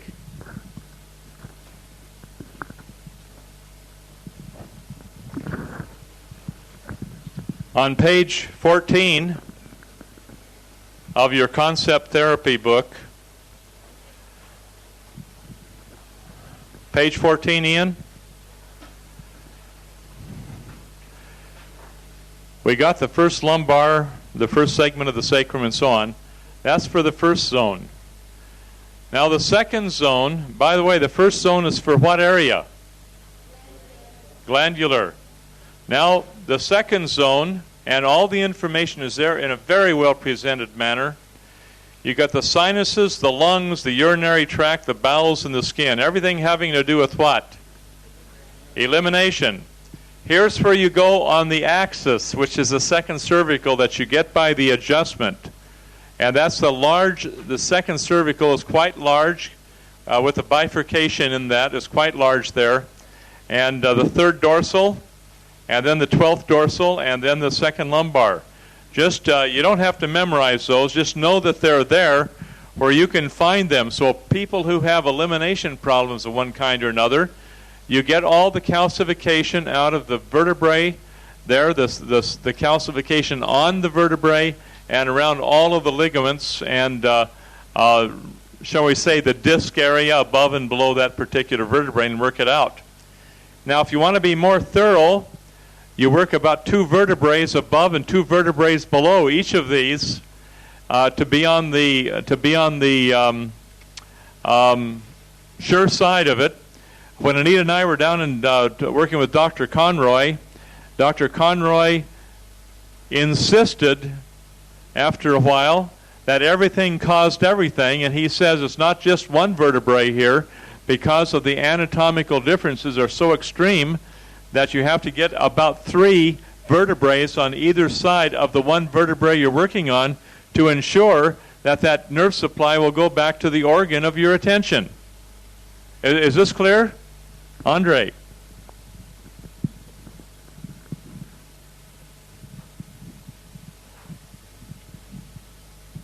I haven't heard of the particular chiropractor with these concepts that you have, but it sounds very... Say that again, sir? Very loud. Right. Oh, okay. Right. What I was going to say is... Yeah. What I was going to say is I haven't heard of this particular chiropractor that you've got there, but it sounds to be really good stuff. But I did hear from another chiropractor I used to know in Sydney, in New South Wales, and he said also that there's always a primary vertebrae that's responsible for the problems involved, whether it's glandular or elimination or whatever. But then you've always got to pay attention to the secondary vertebrae, which could be causing that one to remain locked all the time. And if you don't pay attention to that as well, you could keep thumping away at the atlas or the axis or whatever and still not get the correction you want. Yeah. Thank you. Okay, now as you go through here, you got the same thing with the 3rd, 4th, 5th, and 6th zones. Now, this is just important material for you to read. I believe that the material will be self-explanatory to you as you learn more about the anatomy of the body and study in osteology, which is a study of the bones of the body, and get into the study of myology, which is the study of the muscles of the body. Now, on the second little book here on the muscle technique, really, for our work here in body electronics, you have everything that you need right in this little booklet here, so that on the material here, that where Doug put this material together here and passed out to you, then you have the various muscle structures with their origin and insertion, which are explained in the muscle technique book. And you have that for each organ of elimination, each like the kidney, the liver, the spleen, and so on, with the very muscles that would reflect to that. And you've got yourself a pool of knowledge, which frankly, you can be very, very effective if you study it and apply it carefully to each patient. It'll take you a lot of study and a lot of time to get this under your belt, but it's going to be well worth it. And the people who come to you for counsel and advice will leave with their heart filled, because they will have received help from you that they couldn't find anywhere else. Just a question. If you remember the first massage and manipulation class you taught with Irene Udy way back? Yes. I remember we did some point holding where... Yeah, well... I remember we did some point holding along the base of the occiput, where we went all the way from one side to the other with the idea that we would have got everything by reflex in the body. Now, that wouldn't be this. That would be lower than the nuchal lines. Is that correct? That's the base of the occiput on the nuchal line. On the nuchal lines. The nuchal line is going to be about that wide, so you can be on the top of it or on the bottom of it. Thank you very much, sir. You can be on the top of the bottom of that and still come out with some pretty good results. So that would have been all the same reflexes and all. It would have just been along the base of the nuchal line. That's correct. Okay, thank you. Any questions here? Yes, sir. Bob. The question is just in terminology. In the literature, it refers to a toggle recoil adjustment. I'm just wondering if that's what we were. We're not doing any recoil adjustments. That is in the book here, but that is where they take the individual and they have a certain type of manipulation which is very, very strenuous on the vertebrae. Disregard the recoil adjustment part of it. Okay? Just deal with the gentle stuff that we're doing here. We don't want anything which I can call almost vicious. It stimulates heavily and sometimes tears the tissues accordingly because great thrusting action is involved with the recoil technique. Okay? Andre, you understand that. Would you like to come up and share your thinking on it and your experience?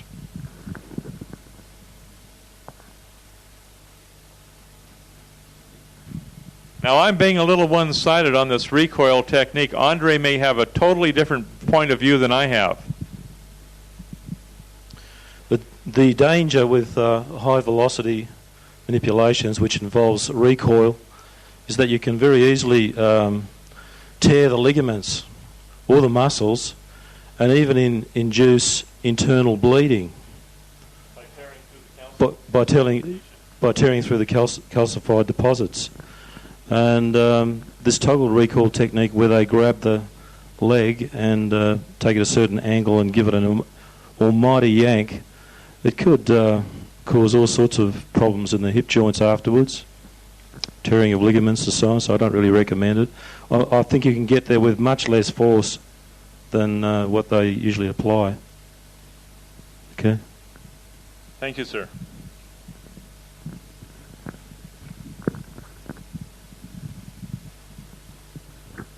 There's just one point when on the spine.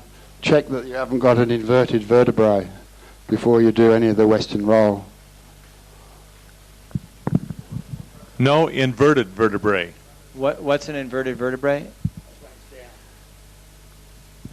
Interior subluxation. Anterior displacements. Yep. And before you do that Western roll, as they call it, it's best to get your elbow right down there and get that anterior displacement up in place, which we've talked about in body electronics class. Any questions on that? Okay. Now that's all we're going to deal with today, Doug. Now, yes, sir?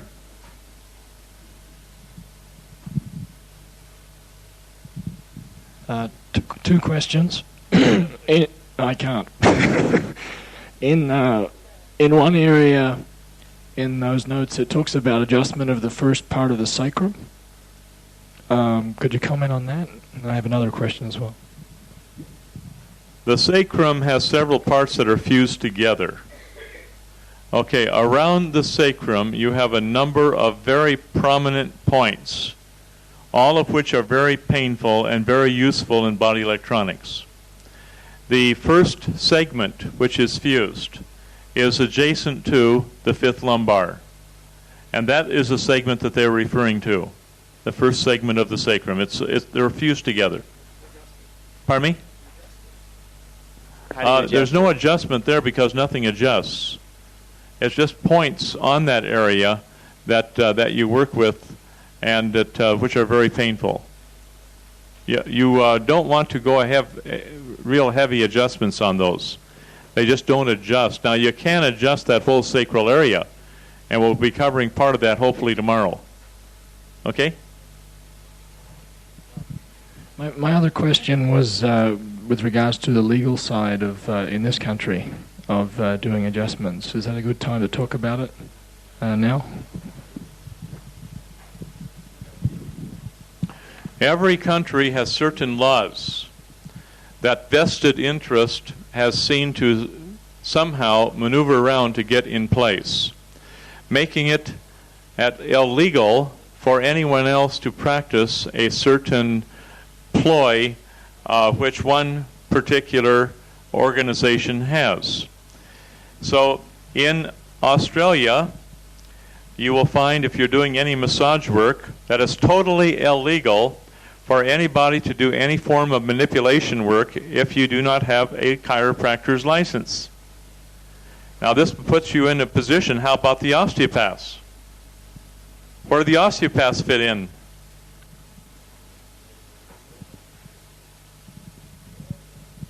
Now this is where the chiropractors are trying to protect their skin, that nobody can do any manipulation but chiropractors. Before there was any registration at all in Australia, the main people who were pushing for legislation were chiropractors, and most of those were American trained, either from the Palmer School or I think the Lincoln School in Canada, and I think one other one as well.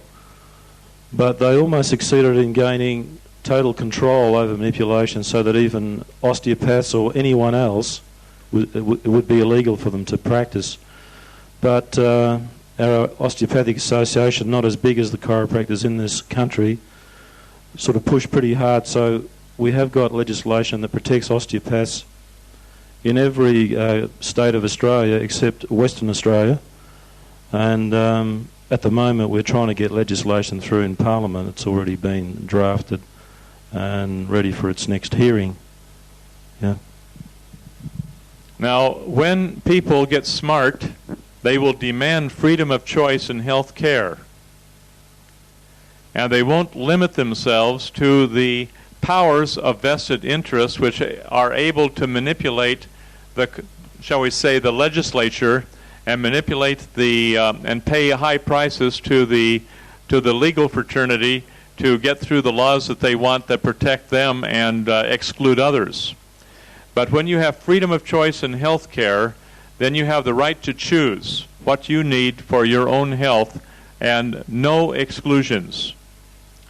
Now, when we start getting smart, we will demand the rights for equal representation of traditional medicine, complementary medicine, and also your Western Orthodox medicine called allopathy, all of which will stand on equal footing, and all of which will be used equally under health care provisions, rather than to be limited primarily to the medical fraternity and the drug companies. This is where the main emphasis is, and that all has to come to a screeching halt, because people will be fed up with the provisions that are exclusive only to protect vested interest in these matters. And this was yet to come, and this is yet to be accomplished by people like yourselves who are going to be demanding the freedom of choice in health care. I was just wondering if you could go over the order in which you adjust the different areas of the spine again, please. The order that we went through very gently was not really a manipulation. It was a technique of muscle stretching, which allowed the vertebrae to pop in where the calcification has already been dissolved. It's really a massage technique, but occasionally some vertebrae will pop in. Yeah.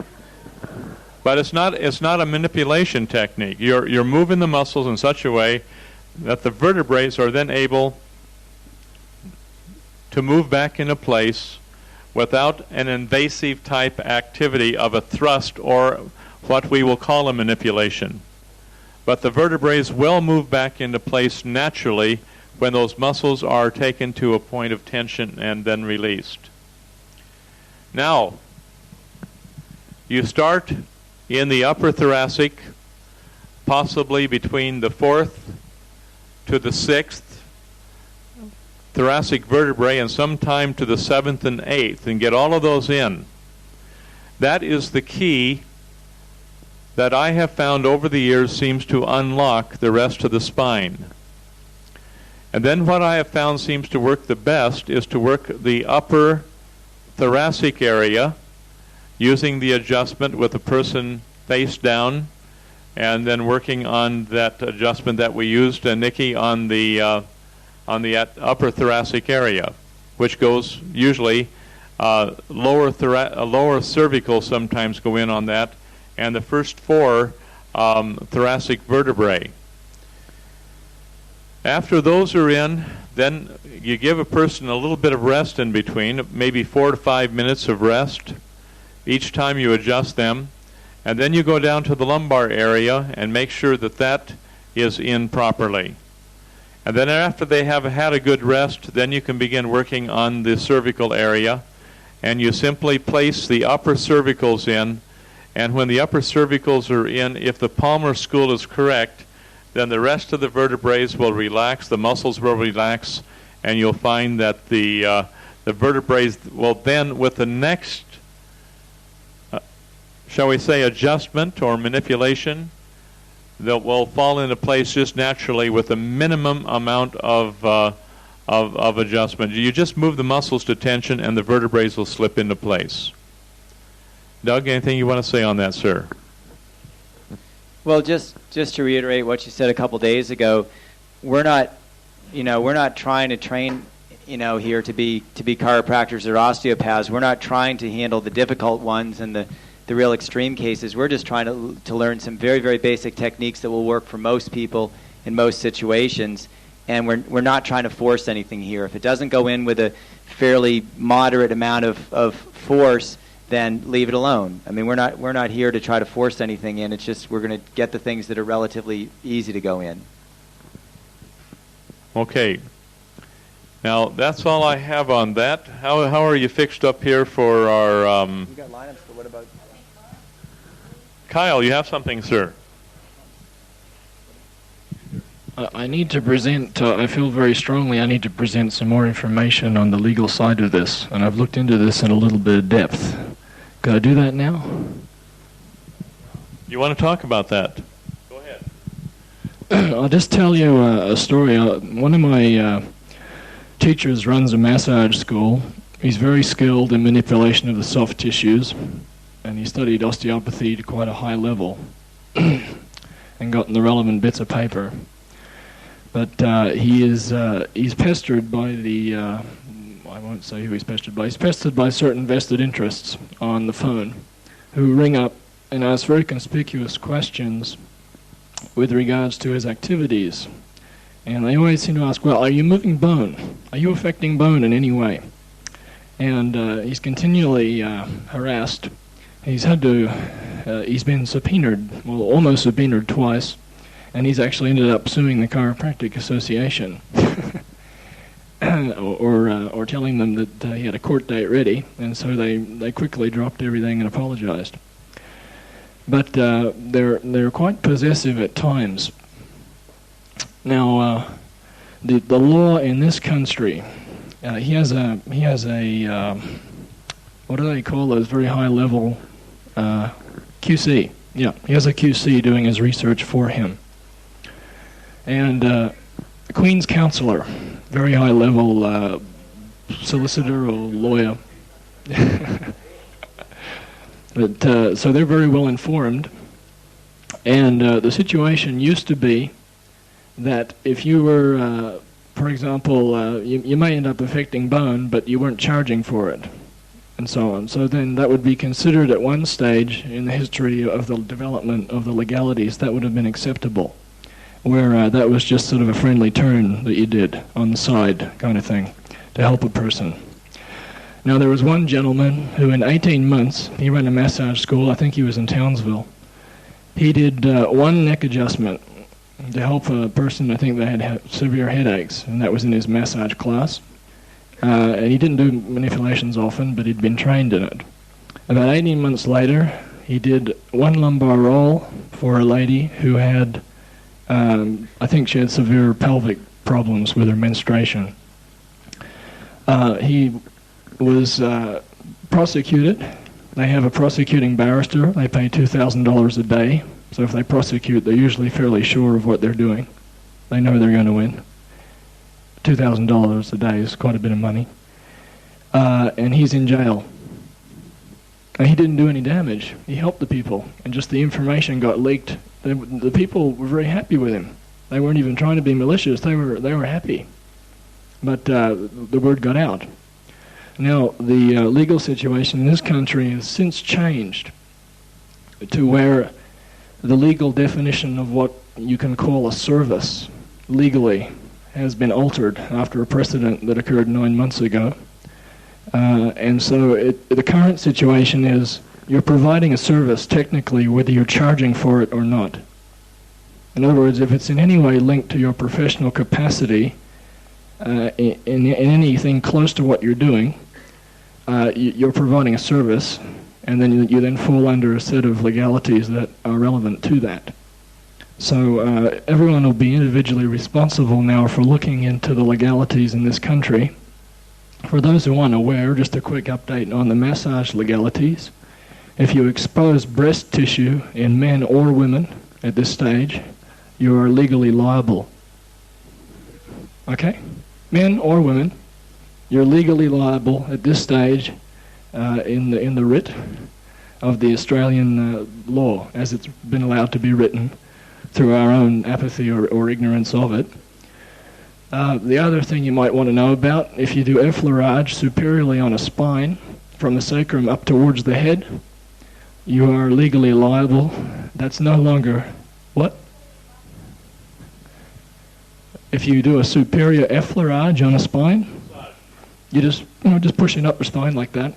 You become into a very legally questionable area, if not you're prosecutable, but you're in a very legally questionable area. There's been legal precedent for that set, where very, very, very minute stress fractures from injuries long ago were demonstrated in a court of law to be exaggerated by this very, very, very gentle effleurage that just happened to be going upwards instead of downwards on a spine. That's a standard massage technique that's taught right throughout Australia. So this is an area where people will need to be quite diligent in their research or possibly be responsible for the consequences. But I have done some research and I need to do more on that. But I'm a little bit shocked from what I've found of the legal precedent that's been set, because anyone could set themselves up for it with very little effort. Kyle, thank you very much for your position here. What I'm in favor of is the best defense is a good offense. Okay? Being an old coach here, years ago, if a defensive team has always lost. But if you want to win, then you go all out offensively. Now, my hopes and my desires for Australia is we get a strong group of people of several thousand strong in body electronics as quickly as we can, with a very efficient and well mobilized organization of volunteers where it's a labor of love, and then develop from that group of people a political group that can go out here and absolutely demand, with no reservation, freedom of choice and health care in all areas, and then point out how vested interest has weaseled their way in to protect their own skins in different areas, and thus excluding the right of people to have their choice of health care, which has deprived them of the rightful use of taxes through the system. And if this can be done properly with the proper people, and it's going to have to originate from Australians for Australians, when this is done, then my golly, you're going to have an organization that's going to have so much power packed behind them, you're going to have so much writing ability behind you, that there will be nothing that's going to stop you from demanding your individual freedoms.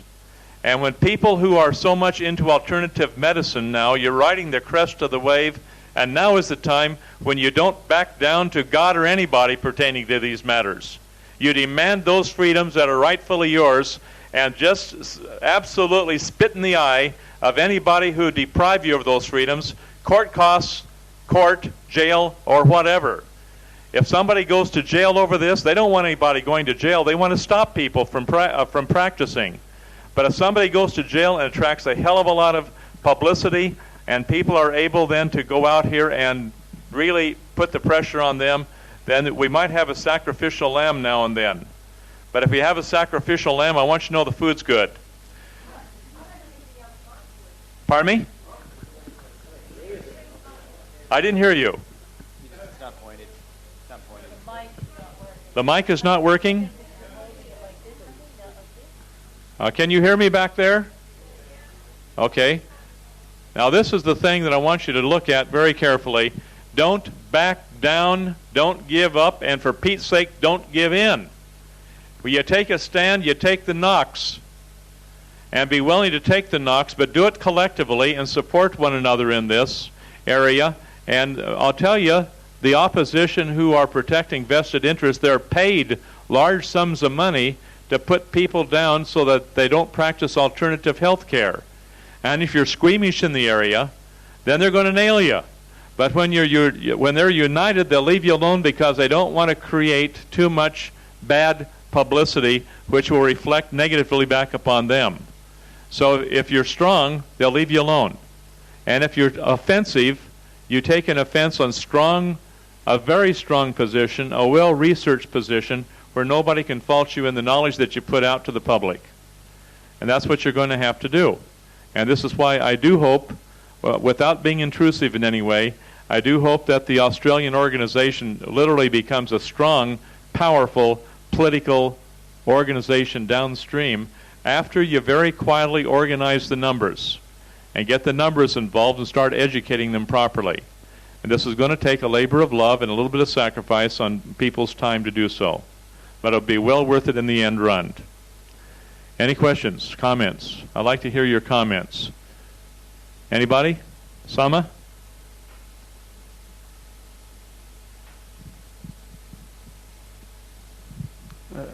I just really wonder whether the person, the individual who is helped to regain health actually has no right in society. Because it seems when you are persecuting the helper, you ignore the total right of the individual. And you say he's a man born free in a society that is free democratic. I wonder, when shall those individuals become recognized fully as free citizens of the universe? Thank you, sir.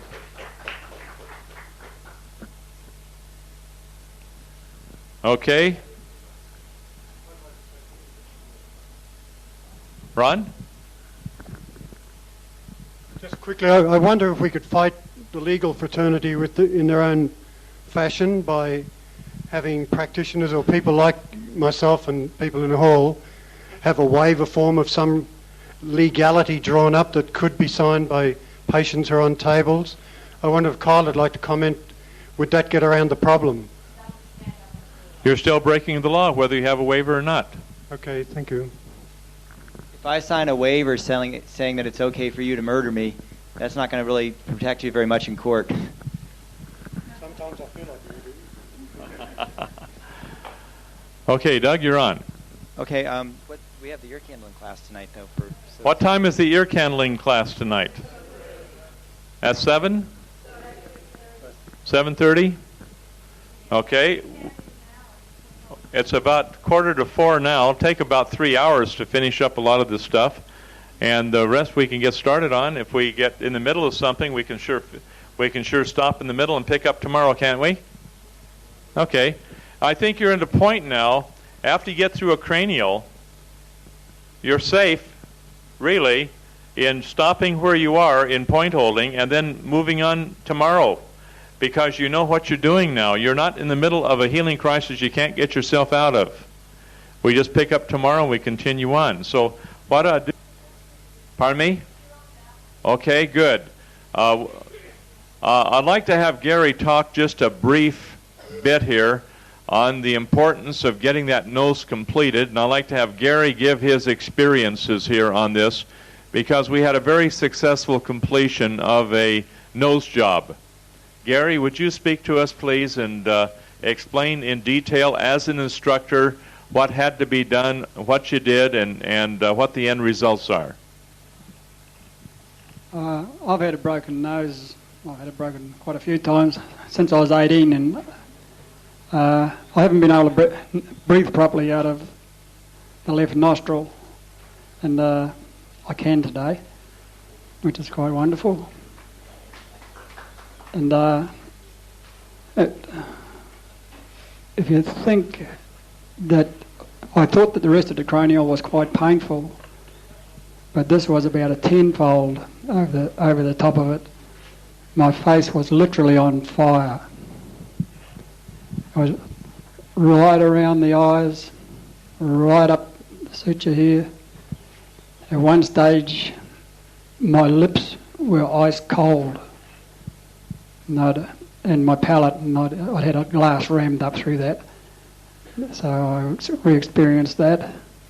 I re-experienced about as though I was there and felt the punches in about half a dozen different brawls, and actually saw the face of the people that did it, which I wouldn't have a clue who they were, where they were, but this is what happened. And I got a word pattern that kept coming back, which was, I don't want to be here, which is obviously after the fight or flight, I'd made the wrong option.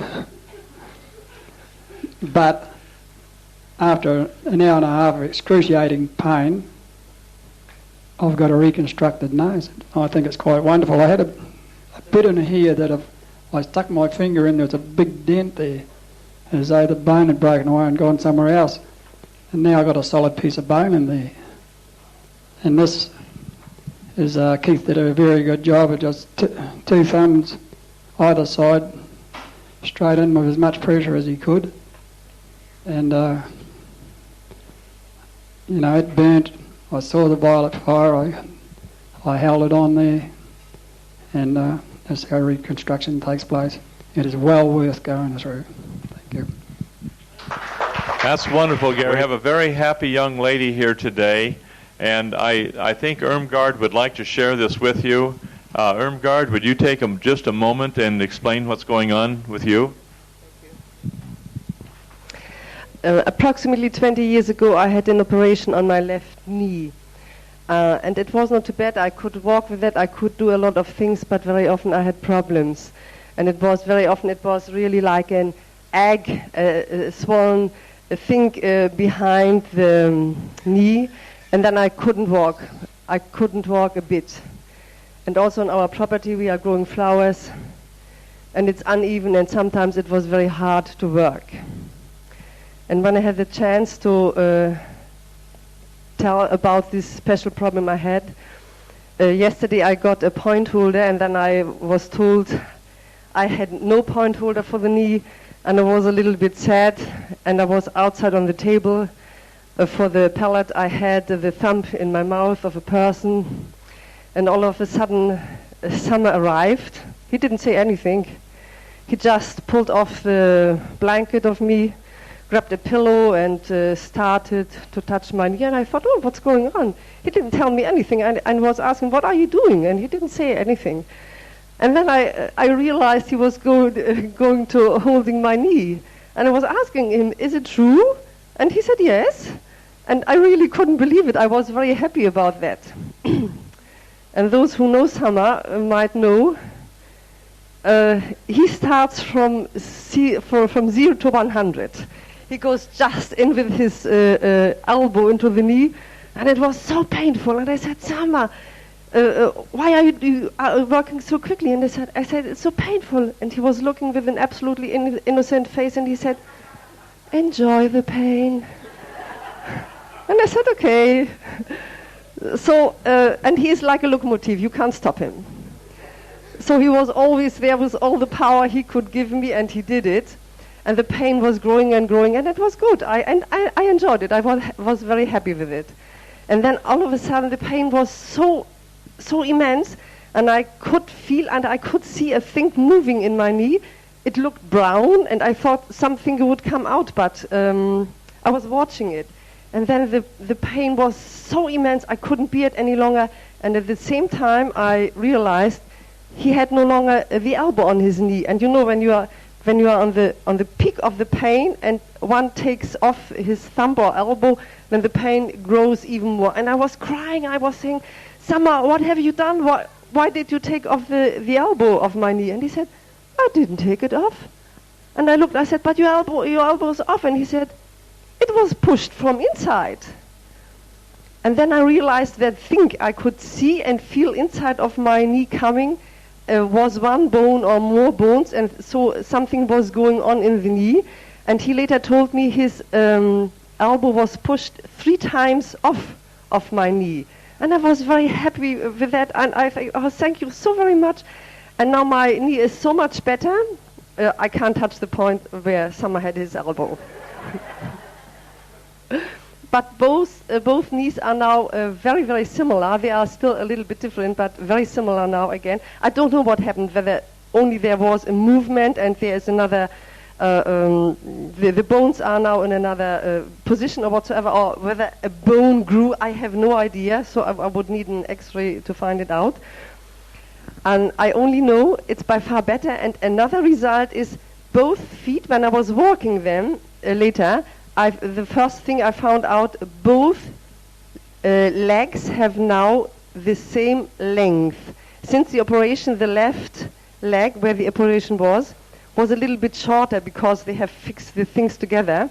But now both legs have the same length. And I'm very happy. And that's it. And I thank you very, very much, because without your work, I wouldn't have get this knee back. Thank you very much. And okay.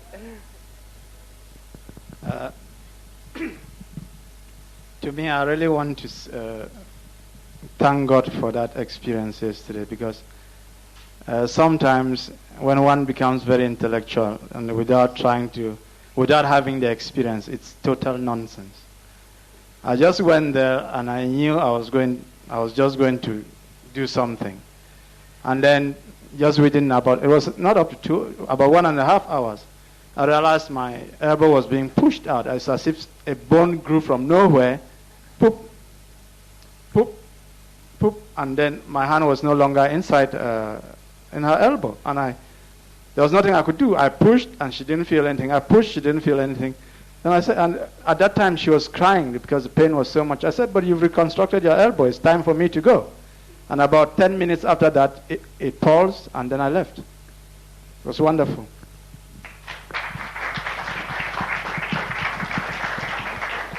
I often describe that when that bone grows and forces your elbow out of there, it's like a little gremlin with a little hammer under your elbow, pounding it up and out. That's exactly what it feels like, just something pounding your elbow and just pushing it right on out. And until you have that experience, then it's just, it's all intellectual, like you say, but nobody can take that away from you now. Now, I've made a few phone calls yesterday, and I've looked into getting some T-shirts printed up, and we'll take a little hand count here. Who would like to get an I've Been Sominated T-shirt? Anybody? I've been summonized.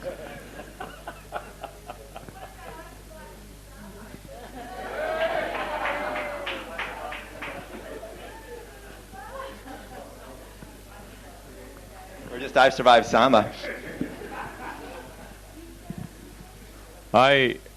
Okay, thank you very much, Irmgard.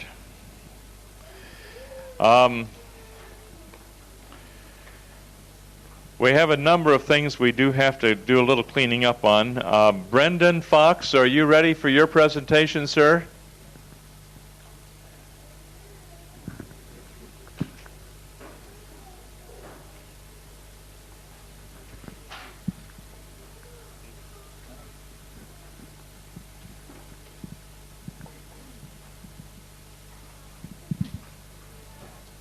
Good morning, everybody. I just wanted to comment on a few things. I mentioned to John that after John Critchley did my triple axis, I had a wisdom tooth go bang, pop straight down that in the very night. So thank you very much, John. Hold it. Would you go over that again, Brendan?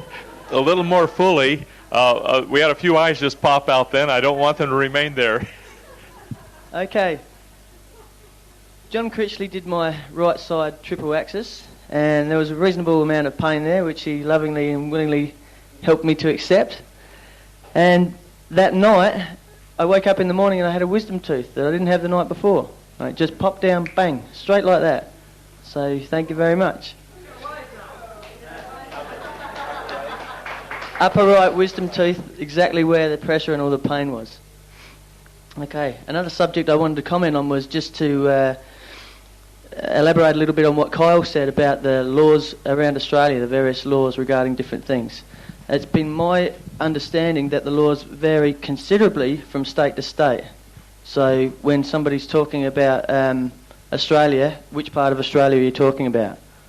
So perhaps people might want to take it on their own behalf to just check out what is actually going on in their state, and don't think that what's going on in somebody else's state is relevant to your state, because often it's not pertinent at all. Also, I was just talking to John, we're really in a stage of a war at the moment between the natural therapists and so-called professional people. I know in Western Australia they're drafting up a law that they're really trying to squeeze in the back door, which is how they work with all of these laws. They don't want to let anybody know what's going on. And the law goes something like this: unless you're a physiotherapist, you will not be able to lay hands on anybody. That's, oh, you know about that? Yeah. Okay, so we have some people from Western Australia who are well aware of this, and it's a bit of a battle at the moment. So, as Brooke said before when I was in the kitchen, I heard his comment, awareness is half of it. Once you're aware of something, you can fight it. You can put energy into exactly the opposite. So, organisations such as the Body Electronics organisation, some of the naturopathic organisations, some of the better magazines around even, are keeping people up to date with what's going on. So we really need to support all of those organisations and all of those political fighters who are in there doing our work for us so that we'll have a future. I know there's some other laws they're trying to sneak through the back door in Victoria. There's laws on the draft everywhere. As I said, I've got a very close friend in the South Australian Health Commission, and they're just, any way they can sneak anything in the back door, they're really doing their best to do it. So we need to be doing our best to keep aware of it and putting energy into exactly the opposite, telling people about what's going on, telling people what we can do, and just as John said, fighting. You know, offence is often the best defence. So if we lay down, we'll get walked all over. If we stand up and be counted, then we've got the strength together. Thanks very much. Thank you, Brendan, very much, sir. Maury, there's a little bit of fight in this little girl this morning. Thank you. Good morning, everybody. It's lovely to be here again. I was feeling a bit sick when I came out, but I'm feeling fine now. About these laws, there's one way of getting in, you probably know, and that's Reiki. Reiki, use your hands. You don't have to touch the patient at all. You don't touch him, just use your hands over him. That will get right over some of the difficulties. Yes, but this is, if you get into a hospital, they won't let you in with body electronics. It's got to be something that they're beginning to recognise, and that is Reiki. I'm talking about Western Australia. I don't know what's happening everywhere else. I've got a son in the legal field, in the Aboriginal legal field. He's a lawyer. And when I get back, I'm going to ask him to look up some of the laws, the new laws that are trying to come through, and see if he can find anything out for us at all. That's about all I have to say. But Rena got in on Reiki to her husband when he was so sick. And she told the hospital authorities that she was going to give them Reiki. They drew the curtains for her, and she performed body electronics.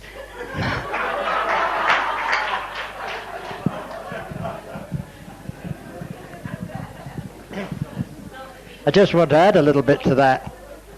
What they did with body electronics was Rima's husband had a tree fallen on him.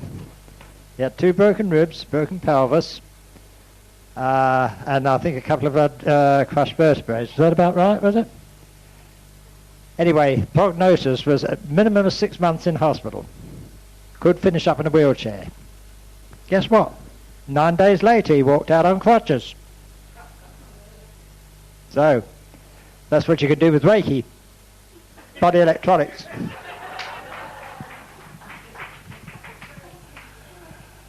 Okay, Sama. I'd like to call Andre to come. Andre, please. He was discussing with me last night about the possibility of a patient group. Now, if people have been helped with body electronics or other therapies, what stops them to also have the right to an organization to support that therapy, to make sure that no idiot can lay hands on it?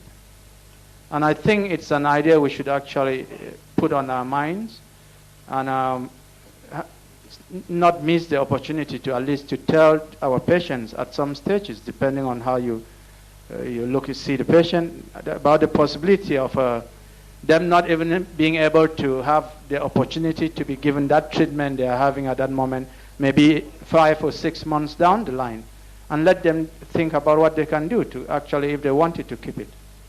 I would like Andre maybe to give you a better idea of his thinking. Thank you, Sama.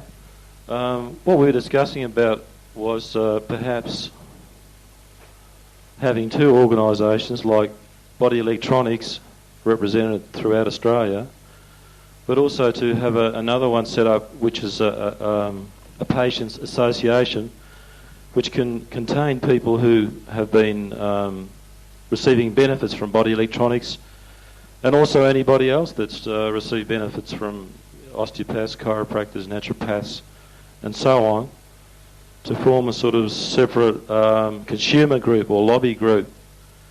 And that'll go a long way to stopping any attempts by these sort of backdoor laws which are trying to be introduced in different states from stopping people in body electronics from doing what they want to do to help the public and anybody else who wants to be helped.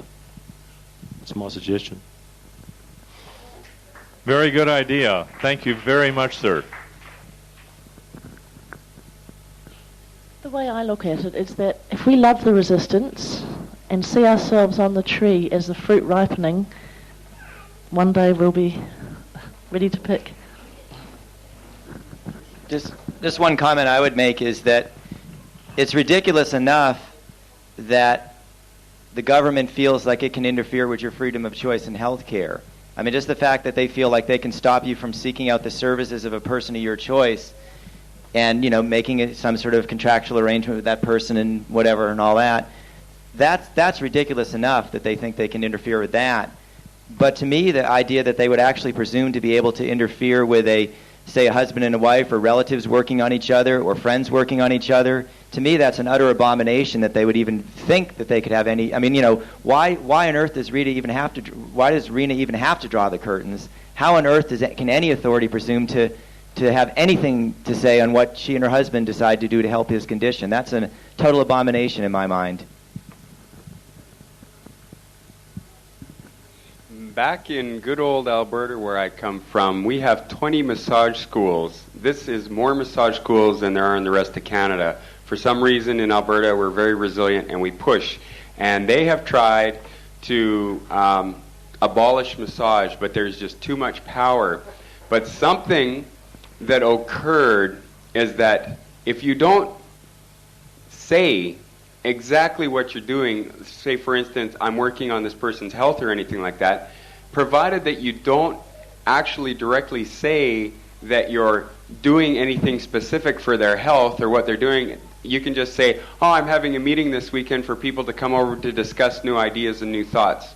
And you don't have to say what it's about. You don't have to say that we're putting hands on people. We're just touching one another to make each other feel good. Simple things like that. The same problem came up with us, and all these bills came up in the legislature, and through a few petitions that got circulated and a couple people that stood up, it just got flattened just like that. And this only happened a year ago. So it can happen. So get petitions signed from people who come to your classes and your patients and their friends and people who've seen this.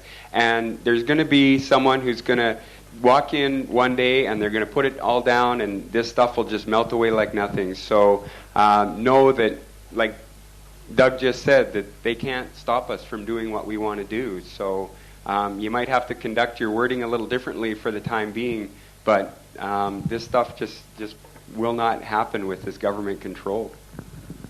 Politicians come and politicians go. And they're all really looking very carefully for the, shall we say, for the perpetuation of their position. They will listen to the people when the people speak, or else they get voted out. And that's what it boils down to. So you need a good lobbying organization to play the game so that you can get the laws which will suit you to perpetuate the freedom of choice in health care. Do you know how you can tell a politician's lying to you? Their lips are moving.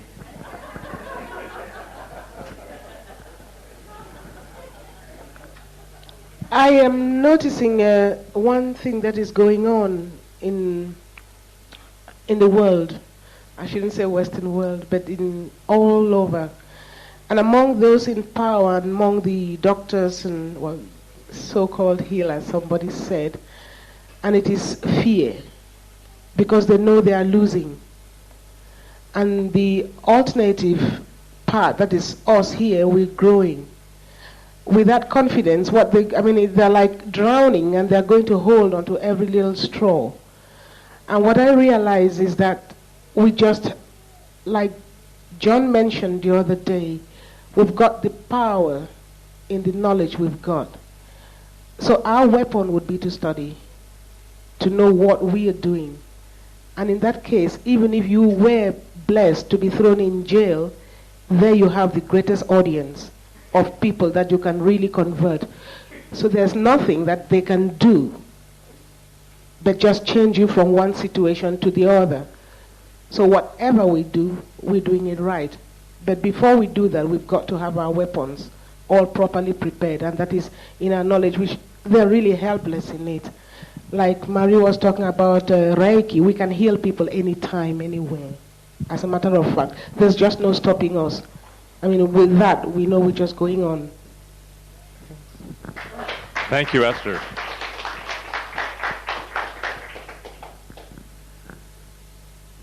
Now, the next item, I want you here, Tariq. Oh, to speak. I hope you can. I would just like to add on. After a cranial, sometimes I question. I question every day. After Esther mentioned about to be blessed being in jail, I've been 3 times in jail in Africa, and the first time I really had a lot of resistance for that. And second time I just took my water bottle and my towel and I said, well, just let's go. And the third time the same thing. And the second and third time I was just sitting there chatting with the people in jail, and it was quite smelly and everything, but it was fine. After some time I got out, and as they were fed up of me talking, so obviously it's good for something. What happened, I got to know all the police, the whole staff. I got to know all the high people, and after that, getting out the third time, I realized I knew all of them, and since that day, nobody touched me anymore. Because if anybody wanted to bother me, they knew, oh, he has contacts with the police, don't touch him. And that's when I realized that everything has a purpose. That's what I wanted to say. Thank you, Tariq. Okay, which one of these little nitty-gritty things shall we handle first, Doug? Nita? Let's see. Let's look at this carefully. Pick an apple. Pick an apple. All right. I'll talk about this one first. Last night I had a very, very vivid dream, and it was concerning primarily, and I won't get into all the details on it. I've already related the details to those people who need to know. But it's concerning smoking, and it's concerning instructors. It was concerning people who are still tolerating marijuana. It is people who are still tolerating other things which will be detrimental to people's overall progress, including the firewalk. Now, in the situation, I had an instructor that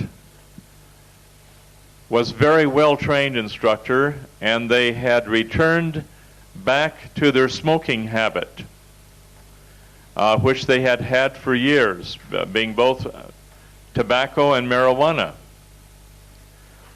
And they were still teaching body electronics. And they had a whole classroom of people who were smoking and not paying any attention to it, where the instructor was making it all right to smoke. Well, I stood up there and I took the cigarette out of the mouth of the instructor and said, "You no longer can smoke, or you no longer can teach body electronics until you can get rid of your smoking habit and be an example to your students." Well, this gentleman blasted the tar out of me, called me every name in the book. And I said, "Well, that's the way it is, and you're no longer teaching body electronics." The class of people nearly attacked me physically, and they called me every single name in the book that you can think of. I learned a few words, I think, at that time. And the entire group, I said, "That's the way it is, no smoking." And they're all smokers, not all of them. There were 6 people out of this class of about 100 people. There were 6 of them that stayed, and they said, "John, we believe in what you're doing. We'll stick with you. Now, what do you want us to do?" There were 6 of them. I took them and put them in the class I was teaching where there was no smoking. And whether or not this was a warning to me or what it was, I considered that when I have these vivid dreams where I'm taught certain principles, I'm either not taking a strong enough stand against smoking, but from now on, and I want you to cooperate with me on this, there shall be no people who smoke, and they have to give up smoking for at least 1 year. They have to give up their alcohol for at least 1 year. And they have to give up their marijuana for at least 2 years. And that's for instructors. And if a person cannot make a sacrifice on a little thing, which has to do with the discipline of the health of their own body, they have no business being an instructor. And if a person can't give up something as simple as cigarettes, how do you expect that person to govern their emotions in such a way as to overcome their reactive mechanisms which govern them really, which we call the chains of death? It'll take a Herculean effort to overcome those things which will destroy our physical body and especially the human mind. And if these things are not tended to in little areas like smoking and drinking, then by all means, these people do not have the right to proceed in coursework with instructions and leave the smell of smoke in the room, which is happening here, and I have tried to be charitable about it until today. Okay? I have tried to be very charitable, but you go into the restrooms and there's cigarette smoke. You come in here and there's cigarette smoke on people's breath, and things like this. And I sit there and I wonder about how little self-control people have, that they have to be a slave to a cigarette. Now, this is the situation. I don't want anybody attending an instructor seminar that hasn't been through a 3-week seminar. And if people have to wait a little while for in their indiscretion to clean their body out, 3 weekend, what'd I say? 3 weekend seminar. If they have to wait a little while, they need to clean their body out of all their cigarette smoke, especially their marijuana. And at this time, we're getting into deeper and deeper material, where you have such a division in this class between those people who desire spirituality, they desire to move on ahead as rapidly as possible, and we have other people who are, the only thing they're concerned about is how quickly they can get in somebody else's pants. Now, this is where our attentions are. We have one extreme from one extreme to the other. And it's an interesting situation for me as an instructor to deal with all levels of mentality. But I believe that the time has come when we're going to have to start separating more diligently the people that are not intent on moving toward a spiritual life of service, because it holds back the other people, even though it gives other people the experience on scratching their heads and wondering how other people can remain so enchained to their reactive mechanisms. Okay, this is just a thought, and I did express it today. I feel good about that because I haven't done it so strongly before, and maybe I should have. But this is the way it is. And sometimes I have warnings in the night of different things that I haven't taken a strong enough stand on, oftentimes for fear of alienating people, oftentimes for fear of upsetting people, oftentimes for fear of being too hard on people and destroying the opportunities that they have for learning by not being charitable enough. But sometimes charity ends and hard love begins. And I think we're going to be very, very selective from now on people who attend the seminars for instructors. And that I want to just break this to you so that you can become more direct, more caring, and allowing people to progress at their own rate of speed. And if they're not willing to progress, then leave them at that level until they can overcome these baser weaknesses, which would inhibit their ability to really understand what's going on in a seminar of this caliber. Doug. I just wanted to get, so we can be consistent on this, just a little clarification. What will be the prerequisites, if any, with regards to alcohol, drugs, and tobacco for attendance at weekend seminars? I have really on weekend seminars, I have had no restrictions on that. Okay, then on restrictions, I tell people no cigarettes, no smoking, no marijuana, this sort of thing. And oftentimes on a weekend seminar, this gets people, you're going to bring in people from all over the place. How can you restrict the people who attend weekend seminars? It's very difficult to do so. So no problem on weekends? Yeah, there are problems on weekends because people get very, very upset when you talk about homosexuality as being an abnormal state or condition. You get people very upset when you tell them they can't smoke because you're taking away their freedom. Yeah, people get very upset when you tell them they have to limit their alcoholic intake maybe to a little glass of red wine or possibly the occasional beer. That was my other question. And if these people are very, very upset, then they got no business being there at all because they don't care that much about their physical health, which is a prerequisite for emotional health, which is a prerequisite for mental health. And therefore, if they have no respect for their body, then they have absolutely no business being in a place where instructors are being trained and are being, geared for. So then what is the exact position on an occasional beer or an occasional glass of wine? Bottom line, Doug, we've talked about this. A little bit of good red wine, full of B complex, very good for your digestion. But when I say to people a little bit, they're out here with a whole bottle for the evening. And they have gone way beyond the limits of how much the body can tolerate.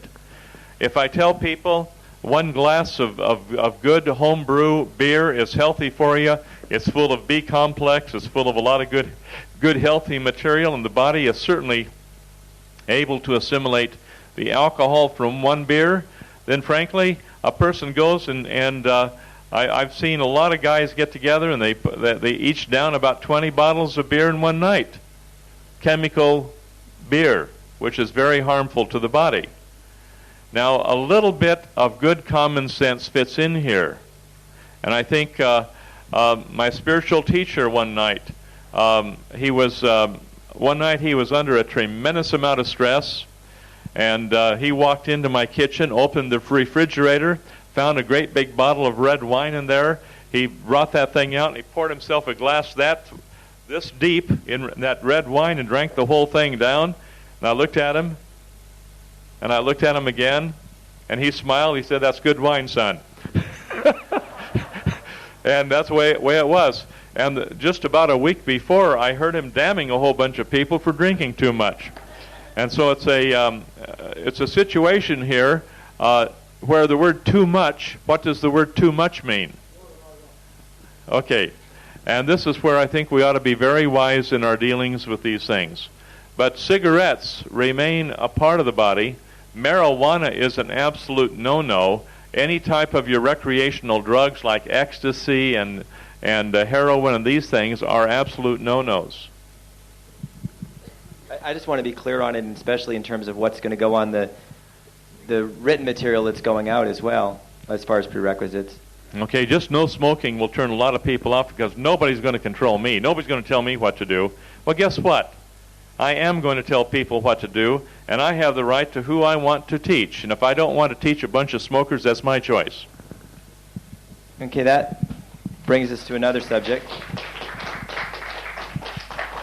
A thing that I've noticed over the years is that the firewalk becomes an issue of some controversy in a lot of seminars, and well, at any rate, I don't feel like we want to tell people who firewalk that they can't come to the seminars, like if they've done it in the past. But it would seem to me that there might need to be some sort of agreement that they're not going to continue to do it or to recommend it to anyone in order to attend an instructor seminar. And I was wondering what you felt about that. That should be reserved for the weekend seminars, and then level on them. So in other words, unload on the firewalk and the weekend seminars. But I'm just asking, is it appropriate in instructor seminars to insist that if you want to go to instructor seminar, you really have to basically take a position that you're not going to be firewalking anymore or recommending it to anyone? I think that's fine. Okay. I wouldn't make an issue out of it because there are a lot of fine people out of there whose intention has always been honorable when they go through the firewalk. Mm-hmm. Their intention has been honorable, and they have been duped into going into these types of rites of passage. Are we going to tell them that they can't take a seminar which will undo the very thing that they've done? I kind of wonder about where do you draw the line there. I'm not clear on it, but I think that the person's intent should indicate that if he's going to come to the instructor seminar, then they give up everything having to do with firewalking from that point on. I've got no problem with people that have firewalks coming to seminars. I think it's wonderful because how else are they going to have an opportunity to overcome it? Beth! Everybody remembers Beth. Hello! How are you? Welcome, welcome. I'm just looking at the situation where you will have, in some instructors' courses, you will have people that are still advocating the firewalk, and that's what I'm asking. If there's I will not permit that. Okay, that's all. That's all Period. I wanted to clarify. I just want that understood, and I have my choices. They have their choices. They make their choices, and that predetermines what my choices are. Okay? Sounds good. Good. Good enough. I would not permit a firewalker who hasn't gone through the burning, searing pain to undo that firewalk. I would not permit them to go into any advanced classes. Meaning visualization and consciousness? Or meaning visualization and consciousness, right. But they can come to an instructor because that's probably where they're going to go through it. If they are not willing to give up the firewalk, I would not allow them to come to an instructor seminar. And I think that this will be universal as we very quickly move throughout the world on this business. Okay? Okay. Now, I want you all to know that, frankly, as far as I'm aware of, the people in body electronics are the only ones that put their foot down regarding firewalking. And that's the way it's going to be for a while, I think, until people begin to realize the dangers of it. Okay. Okay. I respect your views implicitly, John, and like Doug, I'm after a little clarification and a little understanding for at least my own benefit. I'm just wondering how you separate giving up cigarettes and alcohol and the weaknesses involved to coffee. That's a good question. Giving up coffee. That's a very, very good question, sir. I don't justify it. Okay. So that's your comment then? That's my comment. All right. So we're allowed to drink coffee then? I don't see where coffee is in the same category as cigarettes. Okay. Because I have for myself, when I have done a series of sincere kinesiology testings, I find out that having suffered over 50 years of severe constipation, and where if Doug will remember my eye, this is getting personal now, okay? Yep. Where the what we call the autonomic nerve wreath of the iris of my eye was clear out to the edge of my iris. And I had an extremely sluggish colon where I had extreme bleeding and I had extreme pain every time I went to the toilet. And when your life is gushing out, your anus, over and over and over again with extreme pain, with hemorrhoids and the whole lot of things, where for whatever reason I couldn't let go, okay, I found that after giving up coffee for 15 years, thinking I was trying to live healthily, my constipation became far worse.